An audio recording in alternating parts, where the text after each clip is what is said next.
Say, there you go. Hello, everyone. Good morning, or afternoon, or evening. What would be evening? I guess if you live in like Korea or Australia or something. We're casting a best of 31 today, which is not the longest series we've ever cast.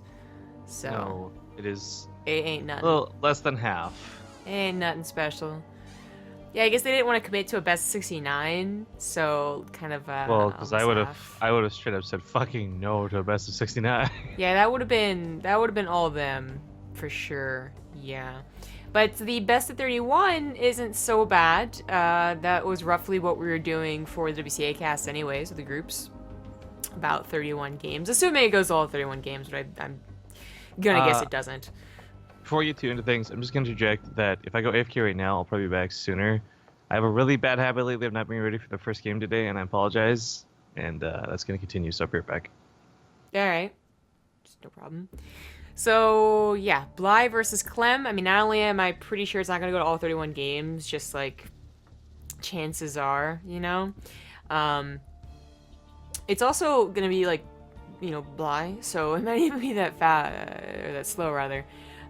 Maybe very fast, actually, depending on how Clem plays. I mean, this is all part of the Underdogs tournaments, by the way, so if you don't know what that is, it's something that we've covered a couple of times, but basically the idea that, you know, O-Gaming wants to give their up-and-comers a, you know, good showing, a good way to showcase their skills. So they have an Underdogs tournament, which eventually becomes like a Top Dog tournament where they, you know, have their Underdog winners face off against established pros.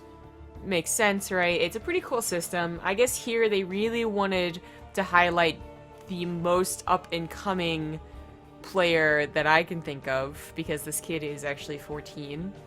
Probably doesn't like being called kid, but that's the way it's gonna go. His Slickopedia profile picture is a little out of date, if I had to guess, but he's certainly been playing for a long time, and I mean, he's decent, right? He's like Grandmaster. We can see his portrait right now, but in terms of like, you know, pro gamer, contender for tournaments, that's the whole point, is that he's not quite there yet. And, you know, you get to know a little bit more about him.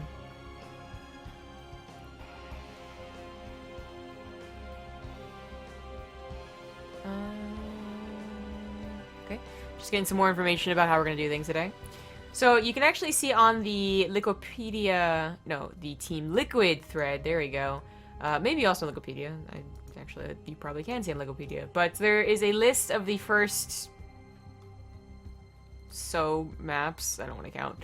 And they include a lot of old ones. In fact, there's barely any of the new ones. I see Apotheosis here, and that might be the only new one. They might have done something like one map per season of map pool, which is kind of a cool idea to get the first ones out and about. I don't know what they're doing for the rest that aren't listed. Maybe Loser's Choice of any map in the map pool that have ever existed. That would be kind of cool. I wouldn't mind that. You know, the best 31, there is money for this, and you can actually go to Matcherino and donate more if you would like, although they've already used up all of their codes. So it's not, you know, just for funsies, but it really is mostly for funsies and to showcase skill. And, you know, it's a show match, so show good games, right? And in doing that, you can also show some wonky maps. Not quite sure how I'm going to represent best of 31 on the scoreboard. Eventually I'll probably have to add in basic text, but for now just think of it as 31 best of ones. Yeah. In the top right, as the blue, that is blue, right? That blue Zerg, he is Bly. And you get a Wharf PL for the 4-month resub. In the bottom left, as the red Terran, he's Dead Pixel's Clem. So again, if you want to learn more about this guy, you know, from the get-go, you can go to his Wikipedia, and there's information about him right there. The whole point, though, is for you to get to know his play style, and, I mean, maybe a bit of his personality. I don't know if he's a talker in the game or anything like that. And what he can do up against not just a Zerg player, but an especially cheesy, aggressive Zerg player. So the game should be a lot of fun. Usually if Bly's in here, then they're always going to be fun. Don't know so much about how Clem plays, but eventually in an extended series, you know, best of 9 and above, there's going to be a couple of cheeses, and maybe even 1 or 2, like, super wonky games.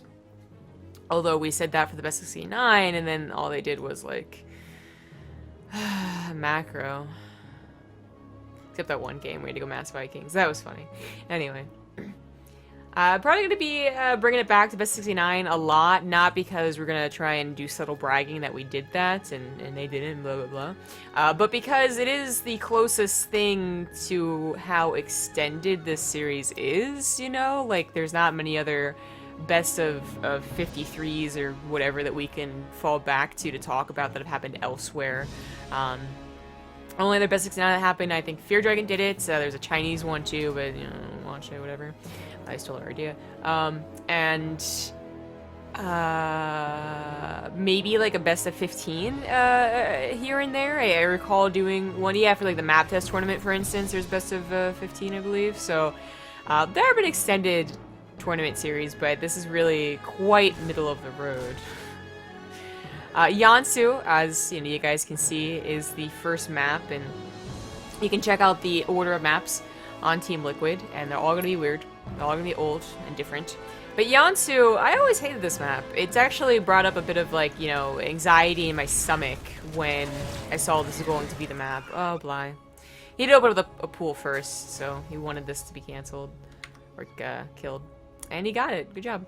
But the Reaper comes back. Yansu is not a very big map, so the Reaper actually wasn't too bothered for going back and dealing with that.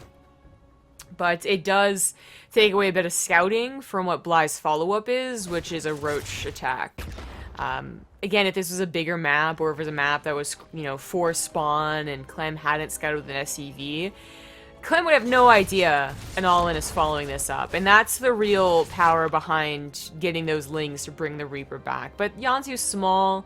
It has a couple of different cliffs that the Reaper should really be able to survive long enough to see the roaches, and Clem is going for a fairly defensive build here. He didn't go for the 2-1-1, he went for a tank drop, which doesn't have much pressure capability on most maps, but on Yansu it actually really does. So I like this choice, not only for the aggression, but of course for what is actually going to have to be the defense, as Bly is doing it all in here.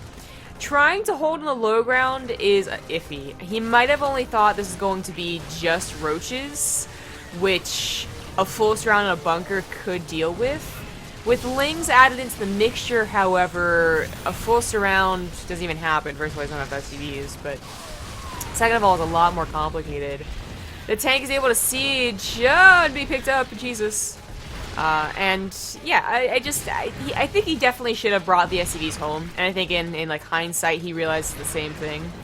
But he will be able to clean this up, and Bly has to start macroing. Oh my god. Oh, he had accidentally picked up an SCV. Oh, that's what happened. Well, I think you should definitely try and repair that tank, just on the off chance a corrosive bile would hit it. But looks like they're all dead. Just lings left over. 10 SCVs died. Was that worth it for Bly? I don't think so. I don't think so. He's following it up with more aggression, though, so not into a third base and, you know, 20, 30 more drones. Although he's going to drone as long as possible, but a 2-base lair. So a 2-base Spire is not out of the question. A 2-base Nidustorm follow-up is also not out of the question, but I feel like after you see they went for a tank drop, that's just asking for trouble and to get denied. So I wouldn't like the Nidustorm option very much at all if that's his choice. I am feeling the Spire, though. Especially because as Clem cleans everything up and realizes everything's okay, he's going to try and push here. And having a couple of mutas to pick off the medevacs or the tanks or spare marines would actually be very useful. There's an even more abusive spot, by the way, that you saw used in Pro League back in the day, back when Yansu was used, which is over here to the third base. That was quite clever, and that we might see that later on, but of course Bly has to get at third base first. Liberator goes to the north, tanks looking for the lings to the south, not actually doing any sort of pressure or abuse on the ledges, which is unfortunate, because I think that Yansu, you know, that's what you want to do on Yansu.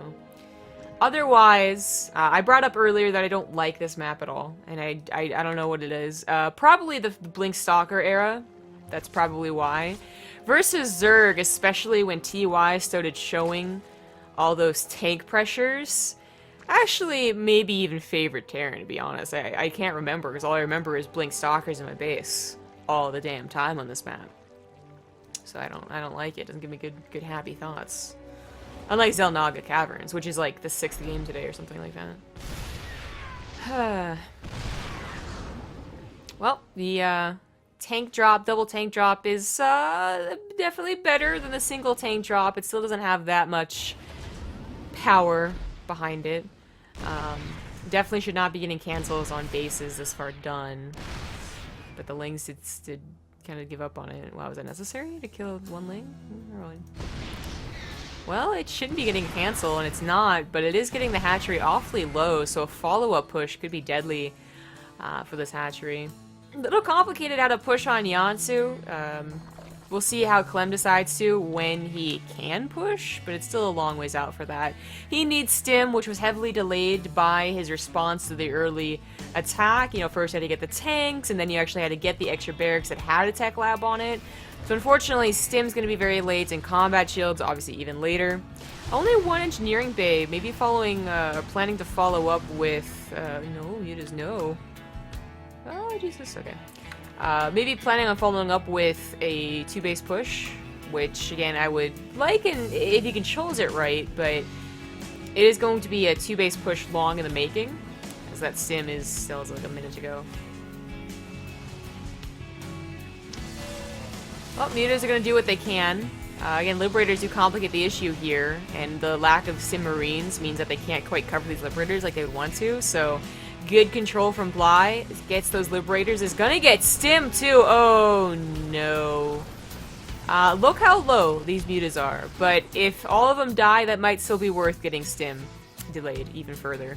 As he is going back into mutas, I would say that's actually okay, but he's not going to lose all of them, just barely. One Liberator pops out, one Wood of Mine pops off, and all those mutas, or most of them, are dead. Oh, Liberator, there you are. That's where Bly's going to try and be fancy. Fancy footwork with these mutas. He's really trying to make early mutas work again. And so far he's the only one trying, and he's kind of the only one that's making it work. I guess that's just the only one trying. I think a couple of early games might have had it, but he's the only one trying to do it consistently. Pretty sure about that. 5 SCVs have gone down, and Clem is not looking so great on his 2 bases. With the Stim delayed another 55 seconds, I think it was, that is just... that's brutal. He's gonna mine out of his main base probably as he pushes, and have to take a 3rd base with awkwardly not torn down rocks. So, that's gonna give Bly a lot of time to repair. Still doing work with these mutas, getting Tumbling Claws and Burrow as he realizes the scariest thing about letting or forcing Clem forcing Clem to go for a later push is that he'll have a lot more tanks. You know, instead of 3 and then 4 and then 5, it'll be like 6 and then 7 and then 8. So Tumbling Claws will be a very good idea to get that issue over and done with, basically. If Clem seriously doesn't see the Tumbling Claws go underneath his tanks, they are going to be not quite useless, but very bad. Much worse than they should be. And, well, actually, Clem's the one that has to worry about being attacked, it seems. Bly could wait, but if he does, then of course scans will go down on his creep, and that might reveal his Tumbling Claws. If he pushes in, though, we do have a missile turret here. He did scan, but Tumbling Claws wasn't quite done. I think he just knows this is it's a pretty common tactic from Bly, and a, you know, one that is used every now and then with any other Zerg. Yeah. I think he's got an idea, but that doesn't, you know, what does that actually mean? He's going to be able to take care of it just because he scans once? I don't know. There's still going to be a lot of roaches for him to deal with. This was that abusive spot I was talking about. If you bring Marines with this, then you can cover your tanks with it, plus harass the mineral line with the Marines, and then you'd even build missile turrets back in the day, but this is very different. There's that main push, finally. Combat shield sim is done, +1. It's gonna have 1-1 in fact, and Bly... Oh, Bly, that's really where he did not take advantage of the time given to him, was in upgrades, only with that Carapace. And things are still looking pretty scary. Like, Clem is maxed out, and while Bly is also pretty close to being maxed out, it's on much worse units. In fact, they didn't even have Ravagers until now. So, whereas it probably should have been 2-1 Roaches with Tunneling Claws against 1-1 Bio, it's actually better upgraded Bio, tanks that aren't being dealt with, that are being kept safely behind. I guess Liberators are dealt with, that's good, but the biggest benefit right now for Bly is that he has big remax potentials, whereas Clem really doesn't. As I said, as he pushes, he's kind of like running out of minerals, so I guess 40 SVs is okay. I don't know if I saw that. That was weird. There's those Tunneling Claws, and he did not notice them get underneath his tanks. If he's on top of them, the medevac just instantly picks up and leaves, but unfortunately not able to do that.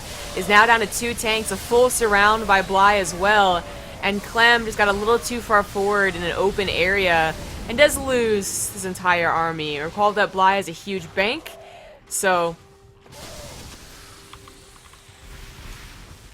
this isn't looking too hot for Clem. A lot more Roaches on the way. I think this game number 1's gonna go in favor of Bly.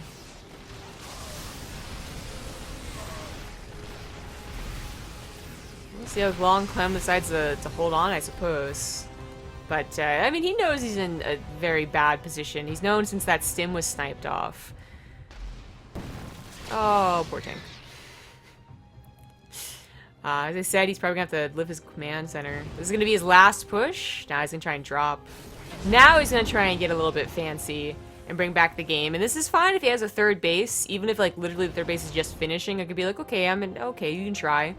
But he's not even trying to get a third base, and I really don't think that a couple of drops are going to make up for that.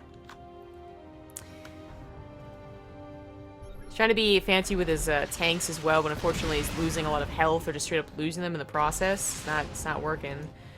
This drop is covered. This drop is not so much covered. That could snipe an upgrade as well as an entire base. But Clem does not have enough defenses back at home, despite being able to use a couple of ramps for his tanks. And that is going to be it if his drops can't do anything. They do just fly past the Roaches into the main base where he could get another upgrade. And things could into a bit of a base trade. But one that I still can't think that Clem wins this. Unless this tank can do some serious work. You gotta kill like 30 Roaches, man. Gotta be the biggest bug bomb. Oh, the space was killed along with the upgrade? No, the upgrade survived. But then just dropped on the Roaches. There we go, GG. So we have a problem. Do we? Your mic is doing that thing that mine allegedly does to you. And the reason I hung up on the call was that I couldn't understand a single word for the first half of the game. Then when I called you back, hoping it would be fixed, because I restarted things on my end, it did not. And this wasn't like a couple of words being cut out. There's literally not a single word in that entire game I understood, and I don't know what to do about it. I don't know either. It's a conundrum. Do you want to try hosting the call and see if that's any better, maybe? Alright.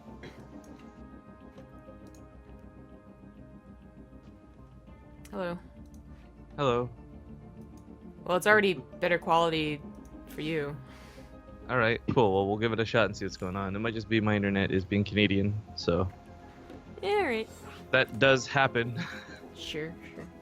The next map is going to be Whirlwind, by the way. Whirlwind. So, while I didn't get to commentate much in that game, I just want to point out, Bly's been doing that a lot, where his response to tanks are burrowed Roaches, and I really like it. He's really the only person we see do that. Well, he's most of the times, like 99% of the times we see burrowed tunneling claws. That's him. I think once, like, Sleep or someone tried to use it, like a Corsair Cup.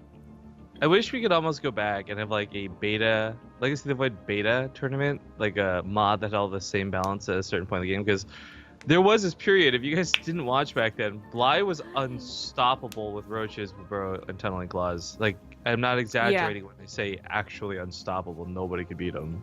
I would even wager Koreans would struggle against him. Yeah, they also had like twice the movement speed. Yeah, it was pretty ridiculous. Yeah, But it's funny 'cause they really nerfed this. Even when they were super broken like that, he was no one else took advantage of that. Not the same way he did at that time, at least. That's true. Everyone figured they'd be nerfed. What I love about it is I think that the actual tunneling claws mechanic itself is not a bad way to get around tanks, underneath them, you know, all that stuff. But further, it's a cool little echo of Bly and his beta experience. Yeah. Ooh, so cute, that's good. Is it Rifkin? It's Rifkin! Is it Rifkin? Oh my god, it's Rifkin! He finds my lap especially comfy because I have a blanket on it. Do not. Super cold this morning. So I actually wanted to go like get more to drink, and I was like, then I'll be cold. Nah. Hate being cold. Oh, you're so cute. So the plan, by the way, guys, just to give you a heads up for when you can take breaks, is every 3 maps. Especially because they're Bly games, they're usually going to be quick. If there's like a super long game in there, that might change, but that is the plan for all of the casters and streamers right now. Yo, yeah, okay, well, we'll talk about that after we do the intros. In the top left, down 1 in a best of 31, it is the blue Terran, Clem. And his opponents, in the bottom right, playing perhaps on the worst map possible for him because it is big and has 4 spawns. It's going to be the Red Zerg Bly. Okay, so like...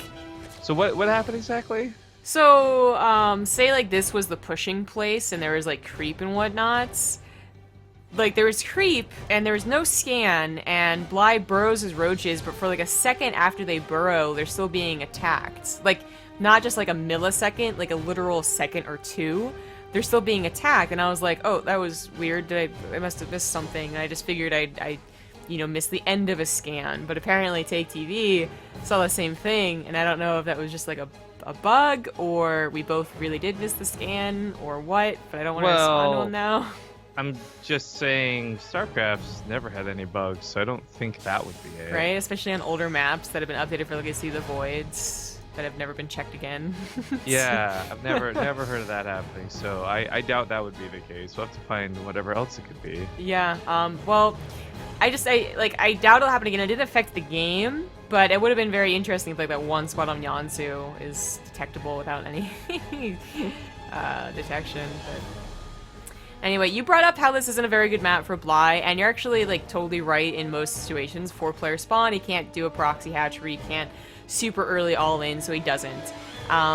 It is like typically like a macro map because it is such a big map, but actually getting these 3rd and 4th bases can be very difficult. So Bly, having been playing StarCraft 2 since the beginning, almost, I'm pretty sure played on Whirlwind, as he was saying he missed the map, should go to Mutas. He doesn't mind going for 2-base Mutas, and I think this is a map where he should just go straight up to it, not even start off with anything fancy. And Terrans had a terrible time against that shit on this map. Like, oh my god, it was terrible. Because it was cross-spawn, and it is cross-spawn, you couldn't push to stop the Mutas from attacking you.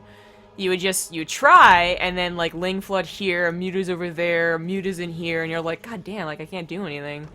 There's also, like, a ton of dead space in Whirlwind, too, if you wanted to go for a Nidus Worm.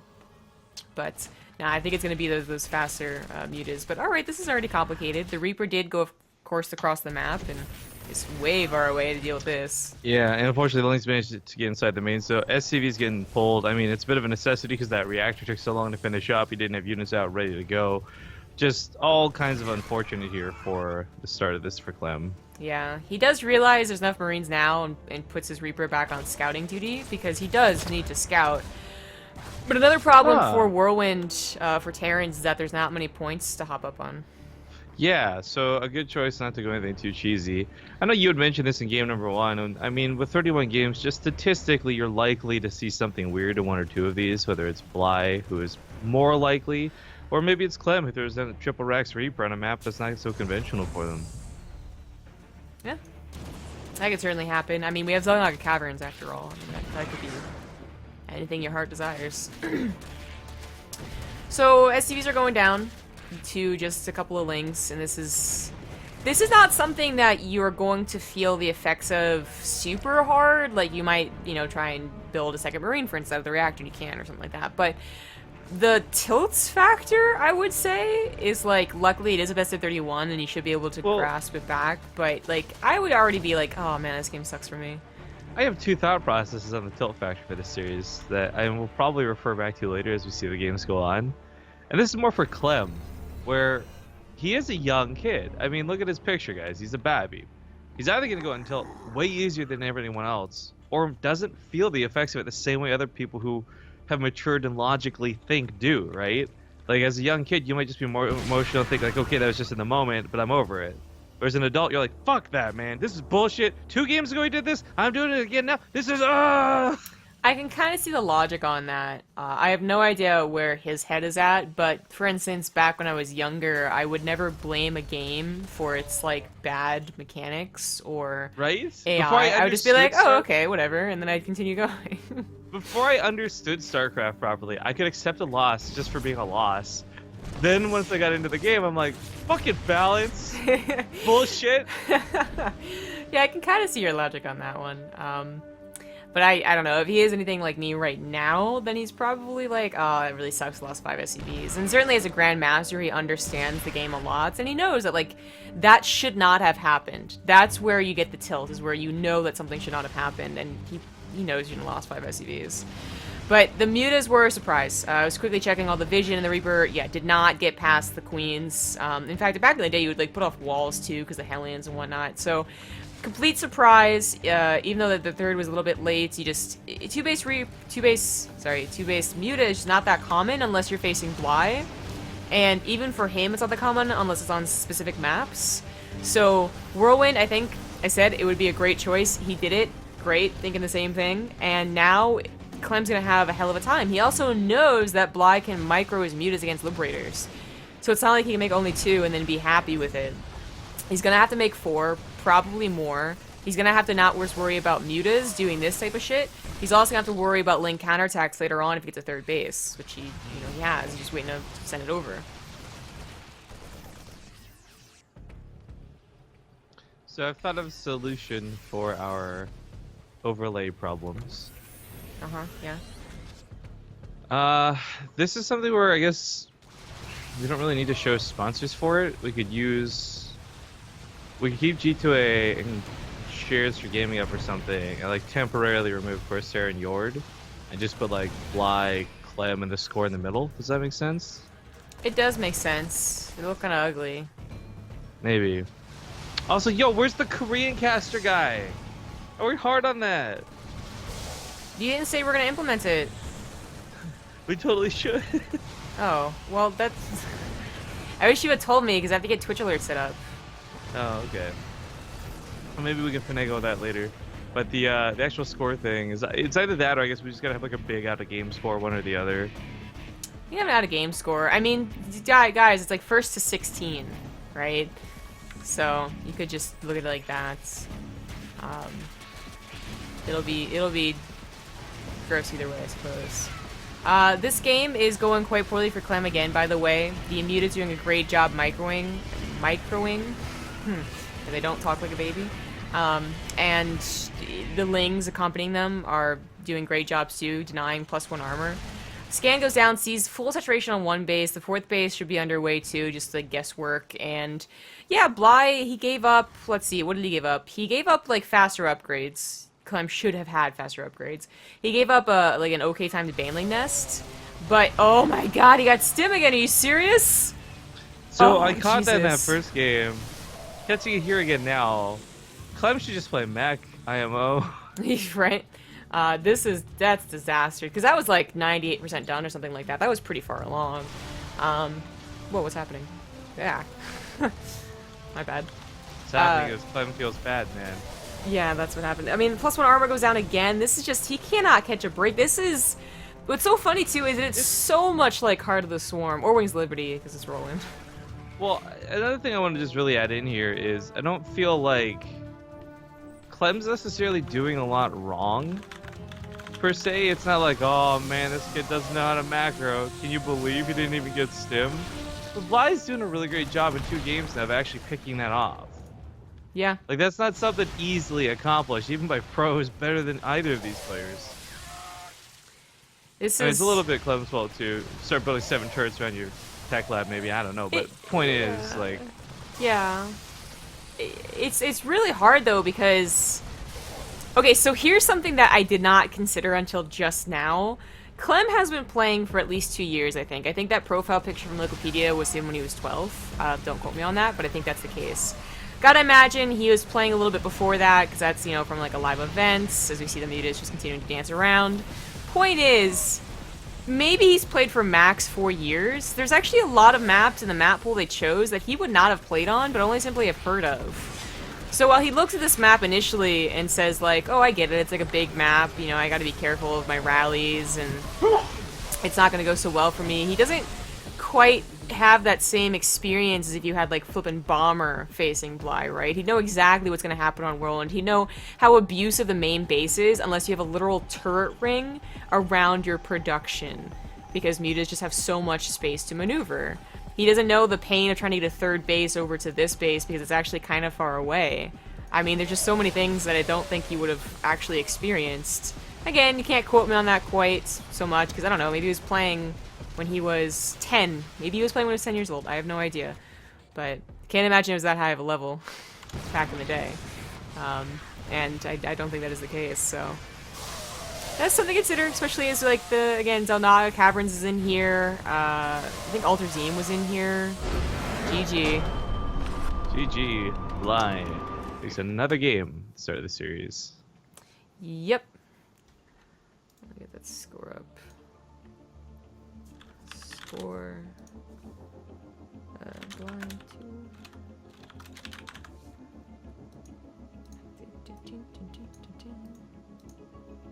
Put an outline on it, make it bigger. More outline. There we go.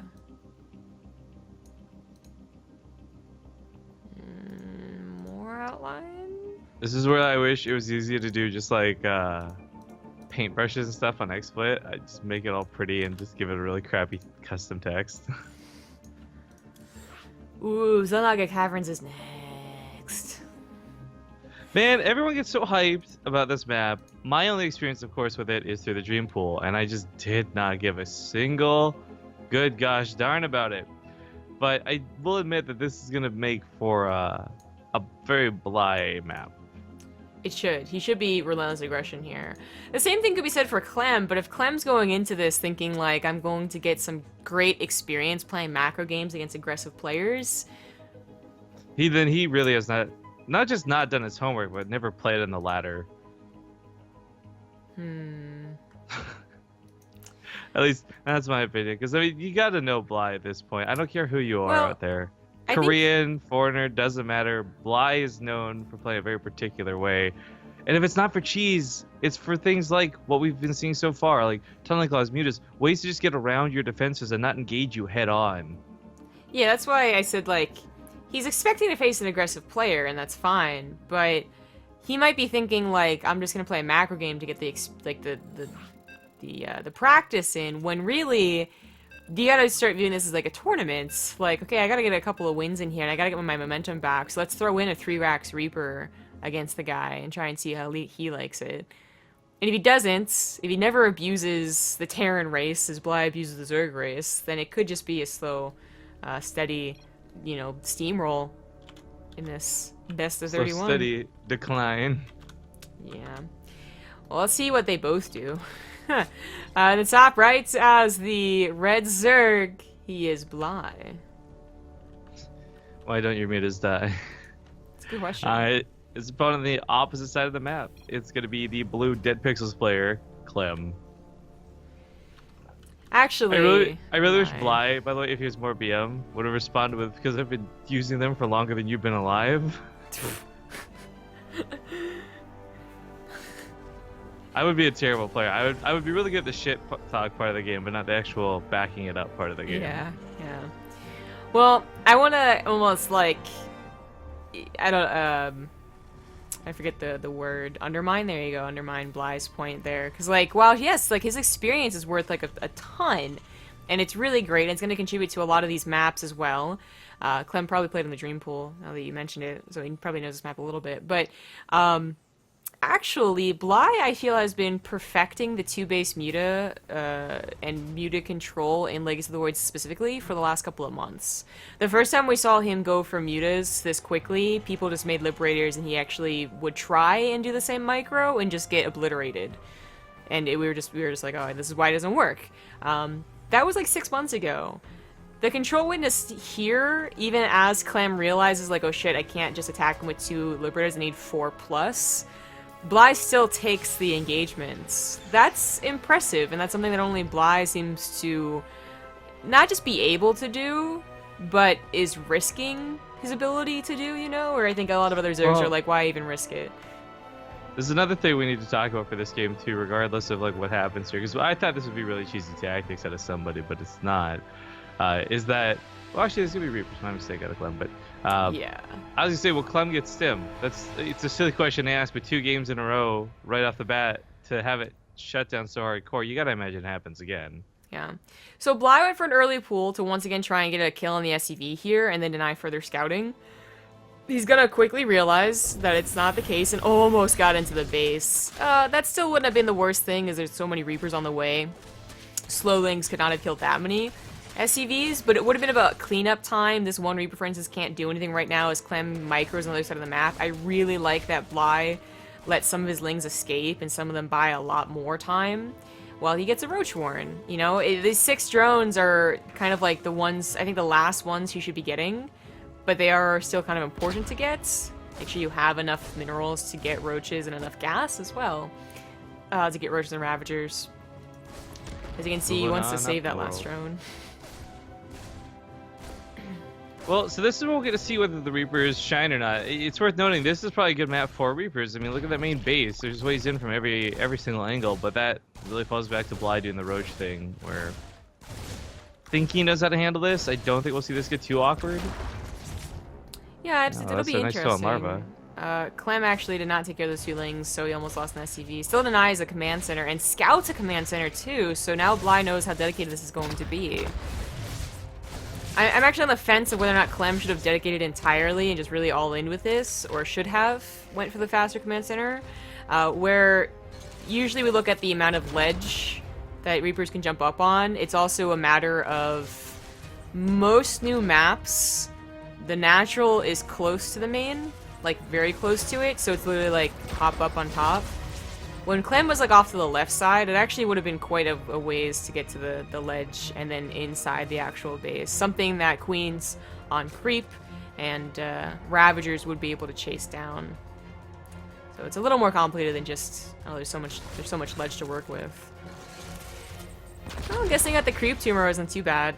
Unfortunately, did miss it. And this has been held now by Bly, who is also going back into droning. Yeah, I mean, the Ravagers may feel quite confident.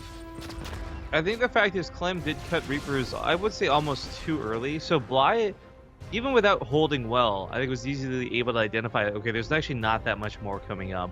I need to move on as well, or else I'll get caught by tanks and banshees and whatever else comes out. That's one of the problems with Reapers, I guess. There's the actual controlling aspect of it, where you do damage and don't lose them, and the other aspect where you don't want to show your hand too easily. Yeah. Well, already a couple Reapers going down to Ravager shots. And, I like his grenade control, I will say this. Like, hitting the larva earlier, getting the creep tumors now. Okay, he knows he can't take the Ravagers and Roaches head on, so he just gets what he can for it. And still, better than absolutely nothing and falling back home, which he finally has to do now. Bly is kind of slowly moving across the map, but not with much, so I don't think he's actually in that much trouble. Stim does start, now the clock ticks. Can it finish? Yeah, right? Bly is getting to that lair, and he might go for a Spire, but in this case, I would not have minded a Nidus Worm either. There's only one tank, and it's actually floating elsewhere, but we'll see. Literally should see right now as he cleans up this one tank job. Not too big of a deal. It's Overlord scouts the Reapers off to the left. There's the infamous Tasteless Secret Hallway, but with the Overlord there, it sees enough. It is going to be a Spire! Yay! That's a little bit dangerous, actually. Clem's stim is not super late. It wasn't, after third base. It wasn't after 2 tanks and 2 medevacs. And it should be finished. And with finished stim, a lot of Marines, even a couple of grenades, and tanks, that's when the Terran can start abusing short rush distances, right? Like, that's where, if it was Das on station, would be like, oh, Bly could be dead here because his mutas can only do so much. It's actually a little bit scary for Bly to be going for a Spire, and Clem scouts that, and hopefully in this game doesn't let the last 2 games put fear into his heart, like, oh shit, mutas, oh, what am I gonna do? He should take it as a really good sign, like, oh, it's mutas, he's gonna have about 8, right, as you usually do, and they're not gonna be able to tango with my Marines head on, and I'm gonna have this really quick rally and reinforcement point, so let's tango, let's do this. Oh, all maps are gonna be played. Oh, he's not. Damn it, he did it again. Stupid mouse. Yeah, I was not aware of that. Where does it say that? Uh-oh. It's gonna be a best 31 with all maps played. Money's going to be given on how many maps the player wins during the show match. So maybe on the Matcherino page? Well, they could still be quick, so... interesting. I literally don't have time to do all 31 maps. I was not aware that was going to be the case. Yeah. Well, that's fine. I mean, I could stay for probably a majority of it, but I actually have some commitments later this afternoon. And if it is 31 games straight, that'll go deep. Yeah. Well, whatever you have to do. I should be fine towards the later last games. So Clem is able to cancel a base. That's great. I think he could have continued the pressure, but he does back off and then find another path to go down. One with a lot more creep, though. Like, I'm surprised he didn't just use the ramp. The mutas are only finally on their way out, and they're not even that many of them, as he did need to defend against his push first and foremost. I'm really quite surprised that Clem goes over to this base. I guess Creep isn't quite covering it, but... And he has the ledge now, he should be able to kill it. This will be just a game of, like, back and forth. I think Bly's best bet is to play that type of game. Yeah. So not dedicate entirely to saving the space. Which he is, though. Yeah, I don't think that was the right move. I think just giving up that base, then going back over here to drone would have been fine. I mean, that cost him a lot of army supply, too. We look at the numbers coming at the end of that fight, and I mean... He's using really supply inefficient units, and he's still behind by a fair bit. Clem doing a pretty good job now with the micro. This is what happens when he gets stim, guys. Yeah, right? Yeah, well, also Tank's in a very good position. Like, those Roach and Ravagers, said really should not have taken that on. He brought the Queens forward, too, so he loses almost all of them. The reinforcements should be enough to end this game. I don't think Bly can actually hold on. He's on 50 drones. He's barely on 4 bases. It's a really short rally, too. Like, there's everything here screams death for Bly. Yeah. He definitely can't. Because you look at, was it Apotheosis often gets picked because it's such an easy, like, long distance map, so you don't have to worry about those quick reinforcements. Not here. Yep.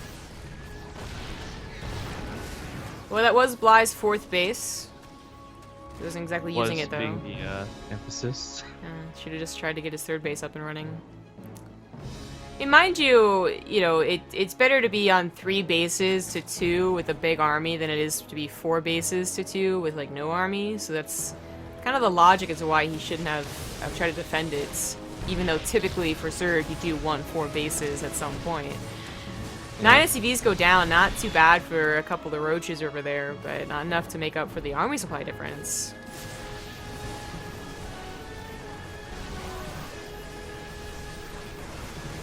I gotta give it to Clem. These first 2 games made me worried that this would be a very one-sided series. There's gonna be like all Bly and no games Clem, but I mean, maybe it's a little bit to do with the map. Maybe it just has to do with Bly being put off by the opening, but regardless, it's nice to see Clem put up a really good fight and not just get wiped on the floor 3 games in a row. Yeah, that would have been... It's so mean to phrase it like that. I don't mean it to be, but it's just... I am glad that this is looking like it might be a series, is what I'm saying. Yeah, what's going to be interesting, though, is the maps, basically. Like, we saw... I can easily see, I don't know. I can easily see a short map going in Bly's favor, just as I saw the bigger maps go in Bly's favor. But I can also see Clem actually getting to stim in tanks and abusing the hell out of these smaller maps. He almost was able to abuse Yansu as well, like bringing it back to there, where if he had just been able to get the tanks out on the map when he wanted to, that is actually very abusable. There's a lot of ledges close to bases. He just, the mutas came out and the attack happened and whatnot. So the next map's going to be Cloud Kingdom, and actually Cloud Kingdom, not Galactic Process, as I keep on misnaming it. Yeah, the new Cloud Kingdom, as we've been saying. Yeah, this is the end of the game here. GG. GG. Not the map I would have seen Bly to be the one to lose on, but regardless, GG Clem. 2-1, now the new score. Mm-hmm. That's right, that'd be the score. So this is actually something too, after you mentioned the whole all games played, I went to go look out on Team Liquid, and I guess didn't realize this was classified as the underdog show match, and it kind of makes sense why Clem's here, but that makes me wonder like why Bly's here, because for the underdogs and top dogs that they've been doing, it's still always been French versus French, which, and I love Bly, don't get me wrong guys, he is not French. Nope. Yeah, I wondered a little bit about that too, and I just assumed it was like no one else is available, or they wanted someone with like hyper aggression, No one else wants or to play 31 games. well, that too. I was also gonna say that maybe they couldn't find another Zerg. So many of these French players I remember as being Terran, not Zerg.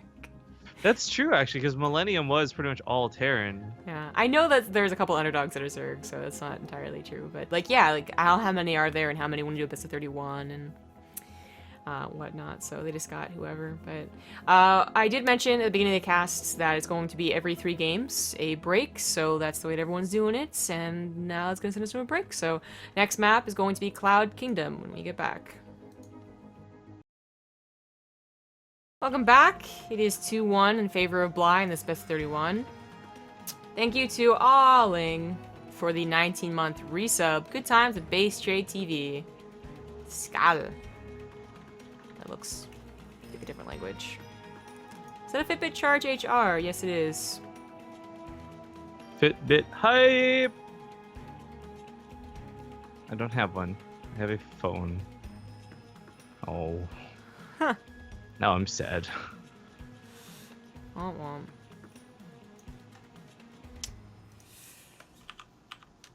Well, we're just getting to the lobby. It's Cloud Kingdom LEGTAI 1.25.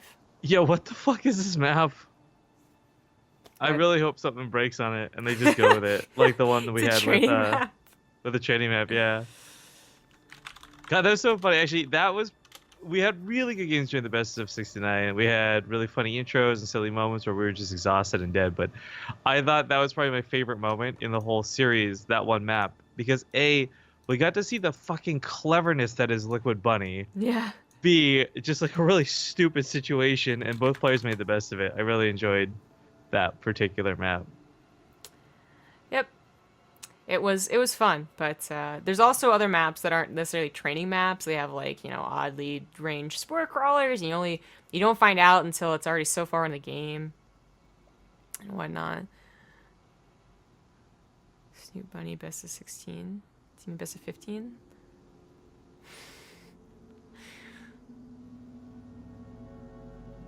When did we do a best of 15 between Snoot and Bunny? Wasn't it between Snoot and Nurture and Euthermal? I don't know what he's talking about. Well. Yeah, he's trying to compare. So, best of 31, didn't know and whatnot, blah, blah, blah, but Bly's trying to, calm us down by saying, like, well, it's his games. But actually, lately, Bly, if he's losing a game, will stay in for, like, 1 or 2 more minutes. Yeah, Bly, actually, I love the guy to death.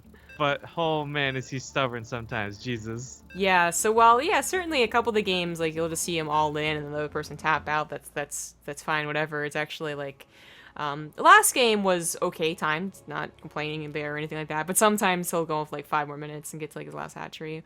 Sometimes it'll go for, like, 15 minutes, man. But okay, good start to the game. This, spawning with Nothing. 24 workers dead. Yeah, It's gonna be the white. Was the it white 4 Karen. times 8? It's 32. 32, shut up. I should have just made the case that, like, well, no, I only saw 3 sets of 8 workers dead on my screen. It must be bugged. Because, like, how could you call Oh. that different, right? Like, Interesting. Yeah, I don't know. But it's... Ugh. So I don't make maps that have odd things at the end. yeah, basically at this point, we're grizzled veterans who have learned that anytime a map has anything more than just, like, the title, something's gonna be wrong. Yeah. And what I'm curious is, what was LGAI, all that stuff, supposed to be for? It just spawns with fucking nothing. So, like, what was that for? Maybe it was like a test map used by Blizzard or something for very, very specific things. Maybe. The thing is, what gets me so confused, though, is that literally, again, you can go to custom games, uncheck ladder maps, but keep Blizzard maps. I'm going to show you guys, okay, in case you ever have to make a flippin' lobby. And you're going to get literally all the maps ever created or in the map pool for Blizzard. So look at this right there. You don't even have to scroll down very far. It's Cloud freaking Kingdom with the little Blizzard sign next to it saying that it's A-okay. I fucking love angry zombie grub right now. It's like, you just right fucking there. You don't have to be a fucking scientist. You don't gotta do rocket surgery. Nothing. It's right there. Rocket surgery. Clear as day. Oh my god. Maybe just use Blizzard map? I don't So think no they actually mistake, know. commit. I don't think they actually know. I don't think they do either.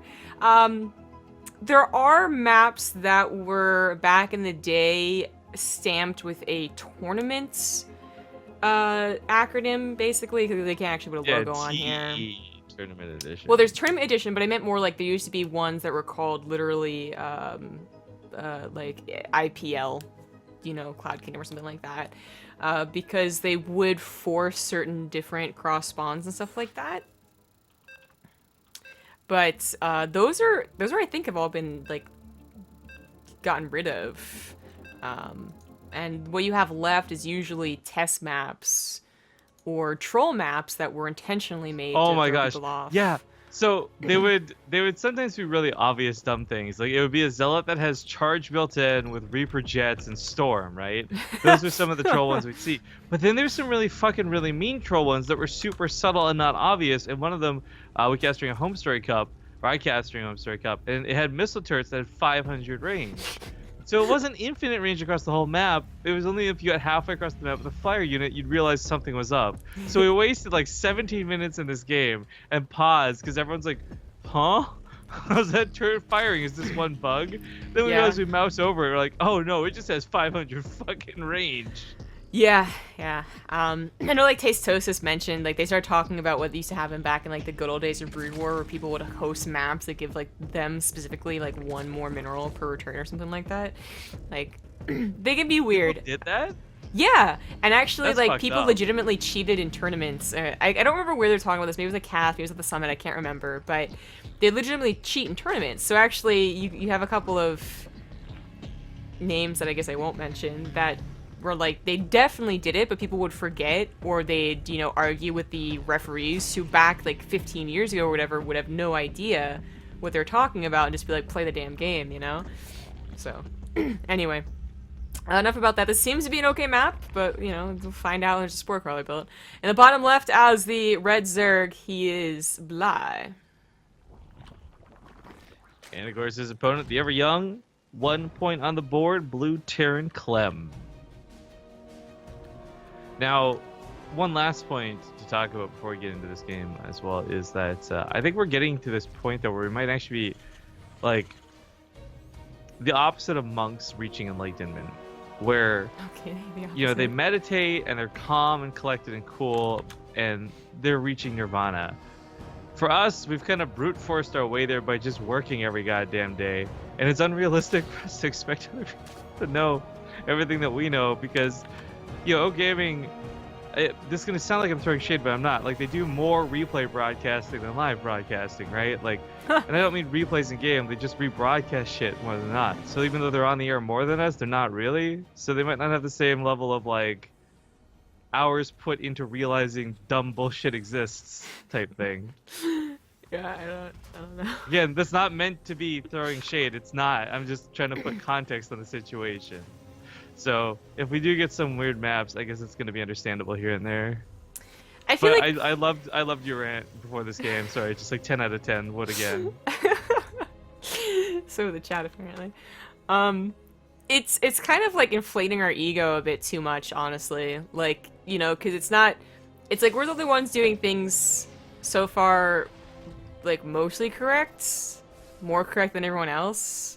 Again, like, this is bad, right? This is giving us too much overconfidence. We're bragging, and everyone's gonna hate us right now when they watch this VOD. But for instance, like we do ads in a understandable, makes sense type of way. I can't talk about that. Where, Can we not? I just can't. I can't talk where about that. take actually takes like an extended amount of time, and then like me and Olivia are the only ones who will make lobbies, you know, with the Blizzard thing, and you know, with the correct graph. Actually, the Koreans are getting on board with that. Gotta give them some credit too, right? Like, they actually make their right mod and everything. You know my theory for that, though, so that might not be right? credit But, where it's due. It's like one thing or another is messed up at some production studio, and it's just like a game of who messes up what. Anyway. I think biggest mess up of the year award definitely goes to Blizzard for the DreamHack Montreal fiasco. Oh my god, yeah. Well, if we're including Blizzard in this production studio thing, then let's just get out a laundry list of shit. All right, well, as expected, guys, we got that Spire coming out of Bly. I don't think Clem's gonna have to worry about his sim timing this game, but it has not started yet, so you know, put an asterisk next to that. Well, this is a bit different of a game. Bly not going for the super early Spire, you know, as a third base in the way, and Clem going for What Am I drop instead of just straight into tanks. Is going to be able to get a bit of scouting. It is, I guess, with the Ultimax being a bit different than the current matter map pool. He hasn't gone for the 2-1-1 opener quite yet, and I wonder if he's not the type to use it, or he's waiting until it's a more standard map.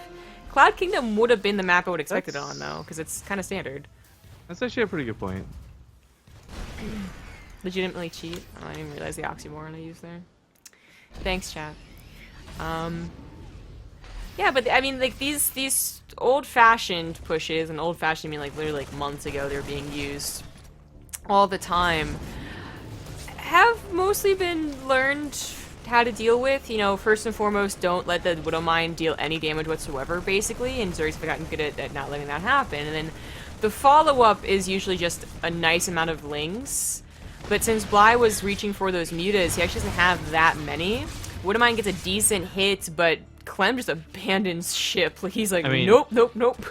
It's a Spore Crawler on the front line. Even if not for the Widow Mine of detection, that's, if Queens combined, your Medevac's gonna die. It's better that he got out of there. And like keeping us alive is a higher priority.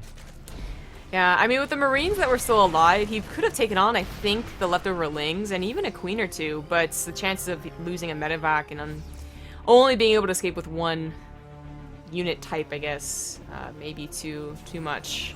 And he's also expecting probably more reinforcements. In this case, the reinforcements would have been mutas, so they do just go into the main base, and Clem, you better protect that stim. Get it, son. Get it. Don't let it happen. Don't let it happen. It's so not even close to finished. That's not going to happen here. I mean, this is where, you know, his Sim City is going to help him out a little bit too, where the other games, it was kind of like on the edge. It was like over here, for instance, if we're going to go with Cloud Kingdom. It's tucked in the back now, alright? So you're going to have to really reach with the mutas to get there. A +1 has finished up. What are your thoughts on calling it Stim City? Stim City? Oh, because Sim City and Stim City. You're funny. It is Sim City to protect your stim, so... It is worrying though. Like, Bly's actually not diving for it, and we're making a lot of jokes about the stim situation more so than I think the realistic danger of the scenario.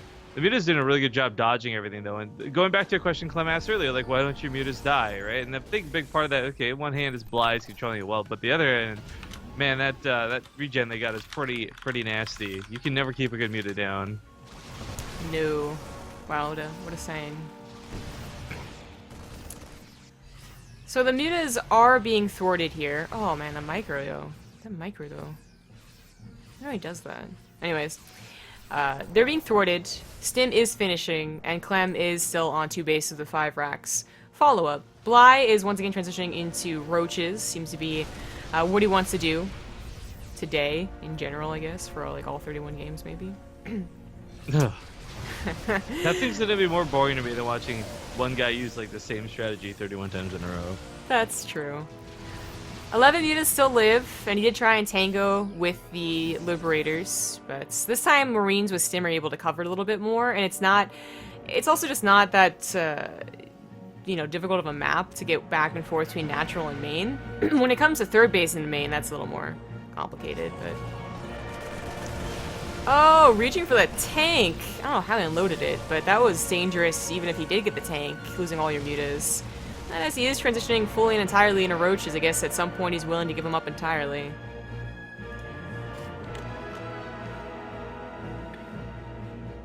I just feel for Clem. I mean, even if you don't know a lot about StarCraft, you were to tune in right quick, you'd be like, wow, that blue guy sure doesn't have much. Just look at the mini-map. But I will say for Bly, what's interesting is the type of supply he's going for. Again, roaches help inflate it a little bit bigger than it is. That number 80 is not so impressive. Muta count's kind of been culled down a little bit. This is not a situation that is too terrible for Clem objectively, but unfortunately, yeah, I like this Muta micro. It's actually really good. But unfortunately, unless he gets a third down or pushes and does some very serious damage, this looks not good for him. Well, I think the harder task really is doing damage to Bly, especially when you've got such a big roach force behind it. This isn't Marauders; it's all Marines. Mostly, yeah. I wonder why he did that. It's only 4 games in, I suppose, but almost every game has had roaches. Yeah, every game has. I was gonna say this is gonna look a lot like Yansu, but even more complicated, I think. The creep spread is a little farther out along the main pathways. It's actually a situation where he has to get up a ramp before he can abuse Bly going up a ramp here, and just stalling out his push evermore. As Combat Shield and Sim had to finish, I suppose, but he wants to find a better position, and I'm seriously starting to freak out at how close Galactic Process is to Cloud Kingdom. But it's the same thing. So, like, you know, you want to get up against here, you want to actually be up on life here. Crisis. Yeah, exactly. Like, guys, it's so close. You don't understand. I can't even. Is. And Clem just kind of gives up on the idea of a push and goes for a third CC, but I just don't feel like it's going to work. He's got 2 tanks roaming around, trying to deal damage, but this is not being very effective. It's not effective ever, like, past 5 minutes, basically, even with 2 tanks. And it's at risk of dying to, like, a Ravager shot or a couple of spare Mutas. I guess Clem's strategy is once again going to be get maxed out and try and do a push, which if he finds decent positioning is not a terrible idea. But we saw on Yansu with the Tunneling Claws with a full 360 surround from Bly that Clem's army just got demolished. And that was when Bly was on top of his roach upgrades either. Whereas, you know, Clem continues to wait here. He's got 40 more supply to fill. He's got a third base to actually saturate and get protected. Bly will probably have not just 2-2, but maybe even Fungals. Fungals would certainly be interesting and give us a peek at that sort of great foreigner control that the Koreans keep hearing about. Ooh, Bly being oh, also aggressive. we keep advertising. Oh, those tanks, they can't even unload where they are. Oof, big chunk of Marines go down to those Percibiles. Yeah, he can't push too much further due to the tanks finally unloading, but man, Bly, it wasn't even like, oh, his positioning was so sweet. Clem did not see that coming. And moving the way he did, too, if there were Fungals, that would have cost him every medevac and every tank. That could have been a game-ending move. Yeah. A game-ending mistake. Roach is getting into all the mineral lines, by the way. Bly like both of probably them. doesn't want to push in here. Well, they're almost in this third one too, but you can't push in here now with so many tanks in each position. Does he even have an armory? He does, but just not using it, so... No matter, all the SCVs have gone down. It took them far too long to clean this up. 22 SCVs dead. That's more SCVs dead than he has SCVs alive right now. 18 remain after 25 have gone down. Okay, that's pretty bad. I was also exclaiming because Bly is almost at 5,000 minerals. He has not been very good with, like the balance of minerals to gas in these games. I mean, UC's not been very good. I look at it more like he's not had to build anything. He's had no pressure against him. Like, this is just kind of silly freedoms he's been granted. I would definitely say it's because he takes his third gases late and he never takes his fourth gases. Like, I think he could have equally, not equal gas bank, but like 1,000, 1,500 gas bank by this point. It's very nitpicky though. Yeah. Yes, it is. Yeah, it's just, Calm down. You don't usually see this much of an imbalance so early in the game too, but you're right, a lot of that has to do with just the fact that he got one army and he's using it, you know? Like, there hasn't been any trading. Now there is a bit, but back to that full surround, potentially. Burrowed roaches, he doesn't have a scan, I guess. Oh, corrosive biles and the fungals and everything, and no. It's gonna The be... corrosive biles make this just unbearably difficult to deal with. Game. I mean, the roaches aren't even being microed for healing. He knows he's got the numbers game. Bly just collapses. And of course, on the other side of the map, by the way, in the natural base, he's also attacking once again. Yeah. Gonna chase these medevacs down while also just pushing into the main to get Clem to finally tap out. Clem, does he even have anything? He has medevacs. That's really his army here. GG. Alright, so that's gonna bring it up to a 3-1 in favor for Bly. And a best of 31. Next map is Foxtrot Labs. Oof, that is a throwback. Yeah, I really like the design of Foxtrot. Who was it? Avex who made this one? Someone we know made this one. I don't think it was Avex. No, it wasn't Avex. I'm trying to remember who it was. But anyways, I personally was always a fan of Foxtrot Labs. I just really like the glow and the aesthetic to it. I recall that. I wonder... Nah, they probably haven't fixed the Colossus bug. Not that we have Protoss here anyway, but... Back in the day, that really caused a stir. I think it was... Oh, Stardust. Yeah, that name. He had 3 Colossus that could have maybe won him the game, and it was a bit of a base trade. I was invited to a lobby that had no title, so I'm worried about what happens when I load into this. Oh no, it's just a normal version. Okay, cool. Yeah, someone was Blizzard Battle.net messes up like that. Is the ladder edition. So I think he's figured the secret out. Great. And we're ready to go. Secret. I got a secret. Victoria's Secret? No? Okay. I prefer La Senza. The what now? La Senza. I don't know what that... I mean, in context, I understand what that is. Wait, but... I'm wondering if that's a Canadian only thing. Is it just underwear store? It might be, or it might just be that Victoria's Secret is so much more popular around here. Well, I should be more specific. It's a very sexy lady underwear store. Sexy lady underwear store or sexy underwear for ladies? You know what? Maybe it's both. Who's to say it's not? Alright then. Well, we got these spawns. I guess I'll go into more for that Oh after yeah, the intros. I forgot. Oh my god, this map. In the bottom right, as the red Zerg, it's Bly. And his opponent spawning opposite, it's going to be the light blue Terran player, Clem.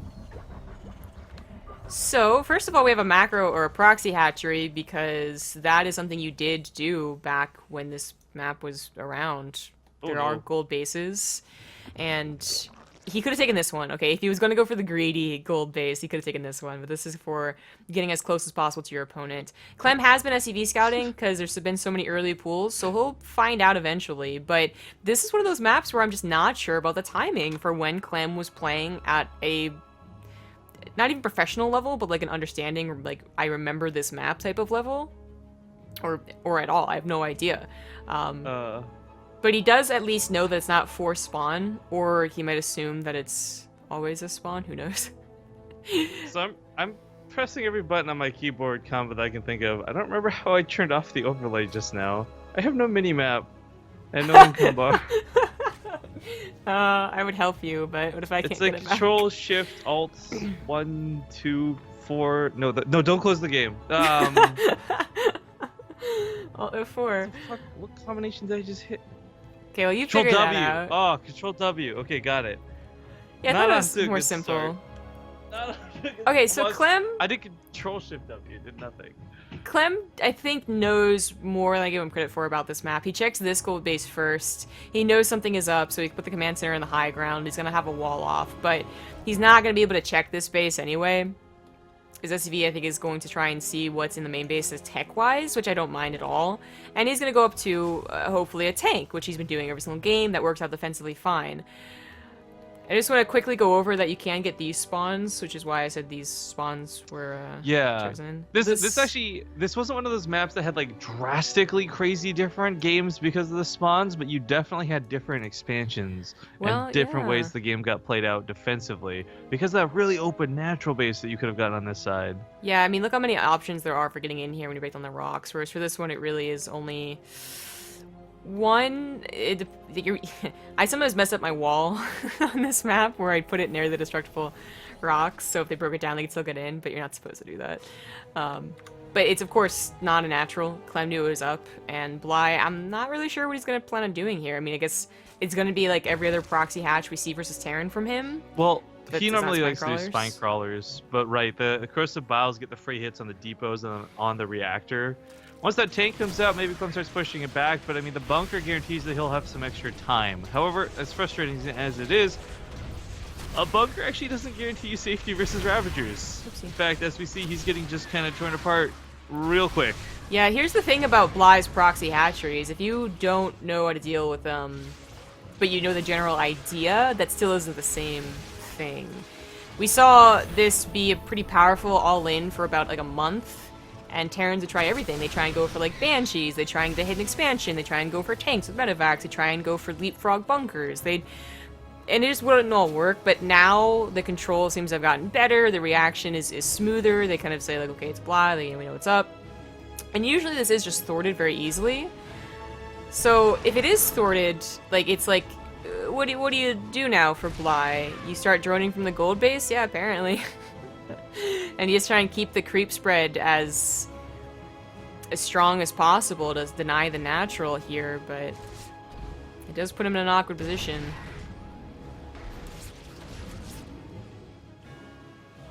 I'm not sure how this goes. We did witness, I think, it was a proxy hatch versus a Protoss that got instantly denied by a couple of zealots that Bly still made into a 15-minute game, because that's what he does. So that could certainly happen here, and certainly Bly or Clem could be too afraid to ever move out, and that's kind of the greatest weakness that he could have, just being overly defensive. I mean, on one hand, that's true. You might be scared that Bly ends up expanding like crazy, so you check with the SCV, maybe Supply Depot block it, or I don't know. But one thing I'm actually worried about for Clem is, well, Bly's not doing a lot right now other than posturing and tearing down that depot wall. He's also spreading creep to block out Clem from taking a natural, but more importantly, he's inadvertently perhaps rallied some overlords over, which could eventually be turned into drop overlords and really exacerbate things. Good point. Aerosol and even workers, with Bly, of course, mining from a gold base, so I'm gonna guess he has better mining. Yeah, income. It's the bottom right. No income graphs, but that's good enough. Oh no, the queen count. Oh, almost. Just looking at the medevac's weak makes it very scary. No, why would you do that? Oh, Jesus. It limits how much Clem can push out. He's being too bold with his 2 tank drops. I mean, it's frustrating too, because you think about the way a tank works. You're a tank player, you're like, I've got range, I've got damage. Roaches and Ravagers should be easy to deal with. Unfortunately, that's not really the case. New tanks are going to make Roaches and Ravagers really fun to deal with, though. Because right now, you can take a hit or 3, but in the upcoming potential patch for StarCraft, you will not be able to take those same risks. Yeah. Well, looks like he might finally be able to get a base down. Just needs one more scan to clear up these new creep tumors. Oh, he misses them! Oh, no, he gets him with a splash. Yeah, I just didn't like ruin it. It was perfect. Never mind. The Bly still collapses in on everything, and I actually used the armor supply because when I broke my overlay, it still broke it. So, Avengers, I'm assuming I'm taking a bit of a supply lead here. Oh, Yes, snap. Not again. Not again. Like this. Not again. We need bets and not on who's going to win the series. How many times Clem's going to have Stim denied? Oh, like we just saw. Yeah, I mean, someone suggested that in chat. The tanks are actually splashing down worse than killing, by the way. I'd like to point that out. Yeah, it's bad. It's game over. Clem not able to secure his natural base. Whether or not he saved his army and his SCVs still would not make this a very good game for him. Which is surprising. Like, usually when Bly's attack doesn't break you, you can eventually slowly push out, and, you know, once you have medevacs with Stim and Bio, you take on these very, like, low-tier units from Bly very easily. But since he didn't wait for Stim, since he was so pressured to get a natural base up and running, which he had to find that very, like, you know, right balance, so it's not his fault. He lost whatever army he could get. Just tanks isn't going to quite cover it, especially against these lings. Although he's trying. And the tank goes down. Tech lab goes down in his factory. Yeah, I mean, as funny as it is to assess minor kills like that, you guys gotta know, Clem's not gonna be mining gas too comfortably for a long time. You can't actually replace that tech lab. You can't build any more tanks at this point.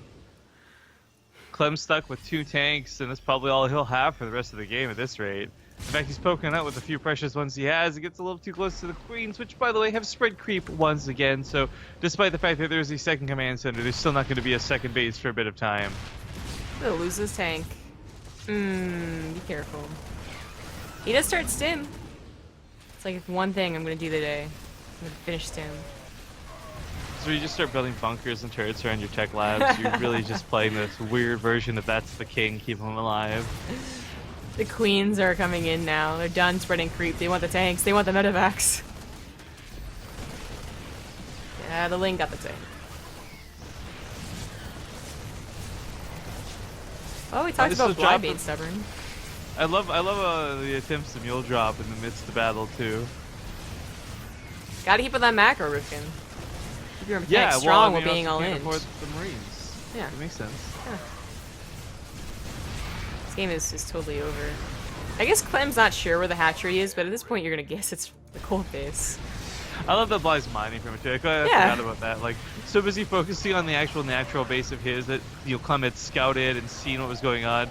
Didn't even think like, oh yeah, I guess he could be mining from the one he proxied outside my base with.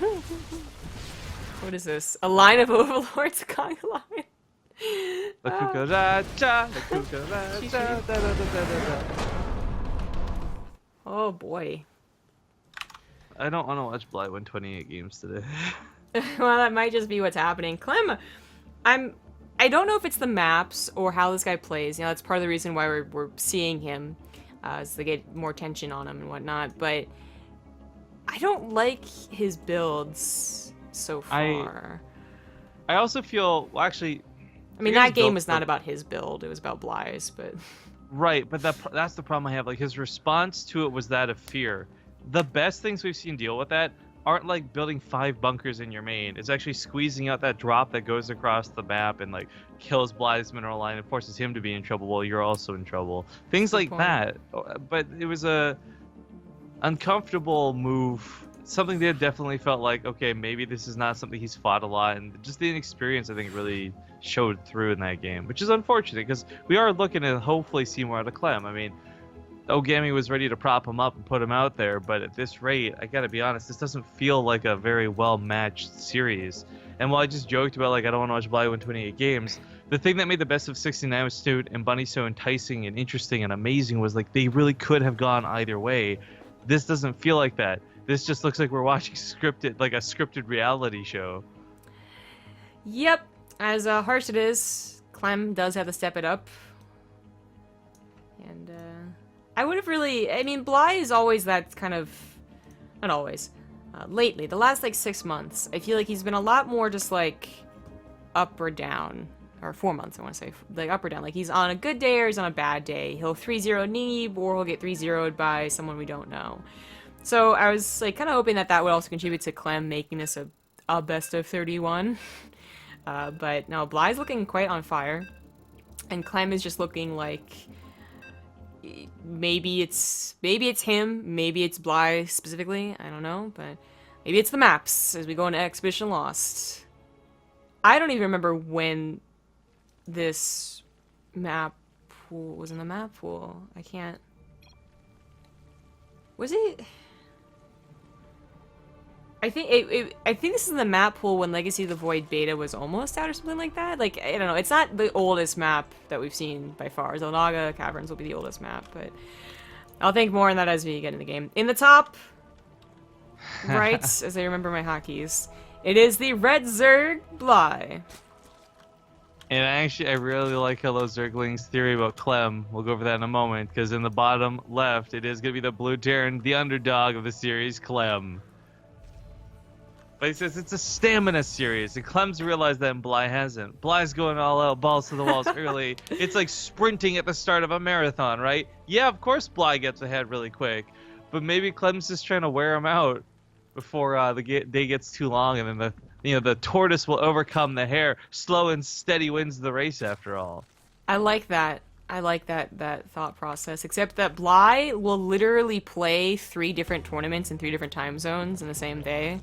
Yeah, this is like the Energizer Bunny you're trying to tire out. Like, yeah, I mean, usually I'm tweeting at going and going and going. Like at 9 p.m. for me, which is like 4 in the morning for him, and I'd be like, yeah, I just went blank. Gave me time to sleep. Like, no, he'll keep going. And he has a variety of builds too. Like, he can do a proxy hatch. He can also do a 2-base layer, which he's been experimenting with more and more. He can go for Nidus rooms, he can go for early tunneling claws, like 2-base tunneling claws if he wanted to. Like, he's been around for a while. He has gone through a ton of different meta changes and builds, and he is one of those guys that has saved them in his back pocket as opposed to just forgetting them and washing his hands of them. So for Clem, especially as we get into now is the 6th game, okay, 2 of the games have been kind of forced his hand. They're 2 all-ins that he had to get a tank or he would have been in a lot of trouble. But the other games, I'm just worried that he's the opposite of Bly. He's going to do the same thing over and over again. Okay, as I say, he changes things up. That's great. But still, still worried that his standard best build is that tank drop. And if that doesn't work after 4 attempts, you're going to start experimenting. I hope he's actually confident with a build like this, the 2-1-1. But we'll see. Expedition Lost, they said, I can't remember the exact timing on this. I feel like I definitely saw a lot of Sentry bullshit on this map. I'll just say it. I remember Lily Canine hiding factories over here for Blue Flame proxies. Good times. And I remember multiple attacks, like Blink Stalker all-ins using both of the bases, or Roach all-ins using both of the bases. There are a lot of things I remember about this map, but overall it wasn't terrible. It had a couple of annoyances, right? That Bly will probably remember and probably try and abuse. I can definitely see him breaking down those back rocks eventually and bringing in roaches along with his mutas. But can Clem remember that? Does he even know about that? I think he should. I don't think this is more than 2 years old. I really didn't like Expedition Lost, so I don't remember it. I am actually thinking of replies to chat. Because Shifty1212 says, Ripkin, you wouldn't say the whole thing that I said before if Clem was up 4-1. And that's actually very true, because I would have loved to have seen Clem come out of the gates really hard and be like this crazy underdog taking on somebody like Bly. That's not the situation, sadly, and I understand there's going to be Clem's friends and fans and fellow Frenchmen and whatnot in the audience watching this, and I want to make it very clear, I'm not trying to disrespect Clem. It's just assessing the situation at hand, where this really does feel outclassed and outmatched. It'd be like putting Jaedong up against like a mid-tier North American player, not in terms of like saying that's like a the skill ladder. difference. Remember when Jaedong went 31-0 against the ladder? Oh, did he? Actually, I make the jokes. That. But my point of this was not to emphasize like, oh, there's a big skill difference, Korea, like top tier Korean versus like mid masters Terran, but it's just not a good matchup. I feel like So actually far, no. Clem, give me someone else. Give me somebody else from the underdog series, right? Take Shutdown or somebody else that like would be somebody that's regularly played against at the same skill level. And I think this is actually a much more exciting and very enticing series. I don't know if O Gaming was just shooting for a bigger name, and if they did, they just fell short, so they went with Bly instead. Sorry, Bly, I love you. I know he watches these VODs, so I had to take that shot. But the point is, like, this seems mismatched to me. It is very much... It was not meant to be shots at Clem. I just want to make that very clear. It's very much an underdog story, and it's being set up as that so far in these first couple of games, where it's up to Clem to adapt and get better, basically. And I don't think there's any arguing that. But that would be cool, though. I will say, like, if this ends up being like a 15-2 is the score, and then Clem starts winning like 2 and 3 games in a row later on, great, awesome. That's everything. That makes everything up to that point worth having watched. But I thought he was gonna go for the 2-1-1, which technically he did. You're talking about actual structures he made, but he went for tanks instead of swapping over to the medevacs. Right. And this is like, okay, so the guy likes tanks, apparently. I get it. And this is the build that he's going to be using, I guess, every game. It's something that gets you to tanks a little bit faster, but... Whereas I like tanks in the mid and late game, I love seeing, like, 2 factories building 8 or 9 tanks. I really don't like them in the early game. I see the appeal... They're too expensive, too. Yeah, I see the appeal of just microing on multiple fronts with enough Marines, far more than I see the possibility of getting one good ledge attack in, you know? That tanks need that ledge when they're in low numbers. My favorite thing to watch is Beyond's push, right? The 2 medevacs going out as quick as you can, third one goes off to the side. The multitasking is better than the unit composition in every scenario. And unfortunately, when you do tanks, I think that does take away from your capability to multitask. Again, they're expensive, they require more babysitting, and they're less mobile. They don't put as much pressure. Expensive, oh, sorry. They don't put on as much pressure as I think Beyond and his mass Marines do. Go on. Yeah, I think if you take this and make this Archon mode, maybe where someone can dedicate to tanks and focus on them, maybe that's different. But like, yeah, like in a solo scenario, it doesn't seem to be the case. I was gonna say, speaking of the expensive part of tanks, another thing Clem's been doing is going Liberators to deal with mutas. Not a bad choice at all, because Liberators have a really big role in the matchup, but they themselves as well are very expensive. Ladies managed to run into the natural base while this goes on, and I guess was there aliens? How did that become 16 so quickly? I didn't notice it for the first 5 seconds, but they were easily entering the bases with a wall off. Combat shields goes down this time, at least you got Sim. 19 workers went down. Damn. So, not to totally harp on Clem here, we saw in Zel Naga Caverns he was able to abuse the smaller map, and Expedition Lost is a smaller map. And he might feel really adverse to going for the faster medevac drops because Bly is showcasing a lot of 2-base mutas.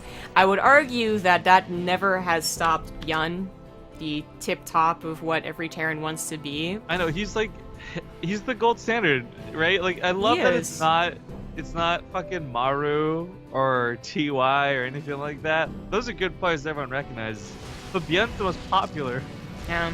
I think TY would be probably someone that Clem does look up to with all the tank usage he has. It's just not working out quite like TY or Gumiho has used him in GSL, and for understandable reasons, right? But yeah, it's everything he's doing, the build that he likes to do, the composition he likes to use is really just making him defensive and easily, controlled. Yeah, that's the word. Controlled by Bly. Because he has to defend against all the mutas, because he messes up here or there, it just snowballs. Because he has to wait for a certain amount of tanks and a certain amount of liberators, he has to wait much longer. And Bly is really taking control over the game. Now, he's got nothing here to bait the banelings, but he's still gonna walk over a Bly. Does get some pretty freaking good hits. And a huge chunk of those Marines go down. Yeah, that burrow is so worth it. Clem actually double scans. He wants to know where the third base was taken.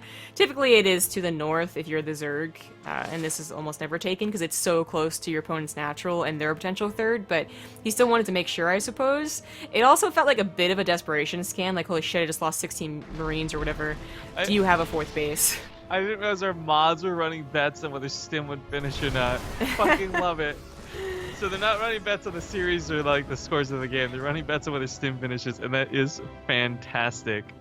I was wondering why thank everyone in you. the chat got hyped when Stim finished. Oh. Also, thank you, Moon SC, for something. Oh, the channel. Jesus. Oh my god, no, the banlings.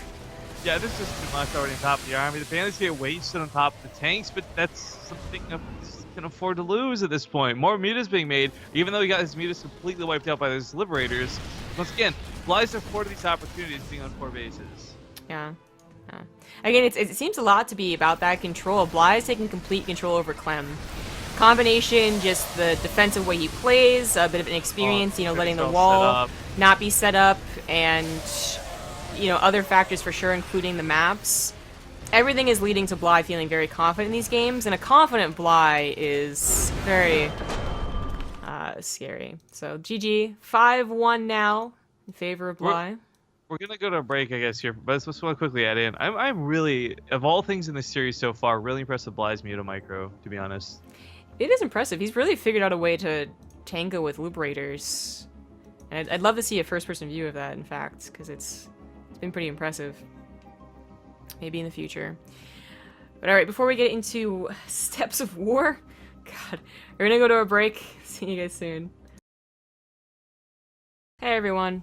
So I think there's gonna be another minute here, as they started the break a little bit after us, but I see a lot of comments, I guess, echoing some of ours, some harsher than others. I really hope that Clem has a couple of different builds to use. Steps of War is the next map, and that is... It's like on the same level as Zel Naga, except there isn't that fond chuckle memory at Steps of War. Zel Naga Caverns was not a great map. It was abusable in lots of different situations. It had a lot of bad things about it, but it was so used and in the map pool for so long that people were just kind of like, oh, it's a crazy racist uncle or something, you know, that you still love or whatever.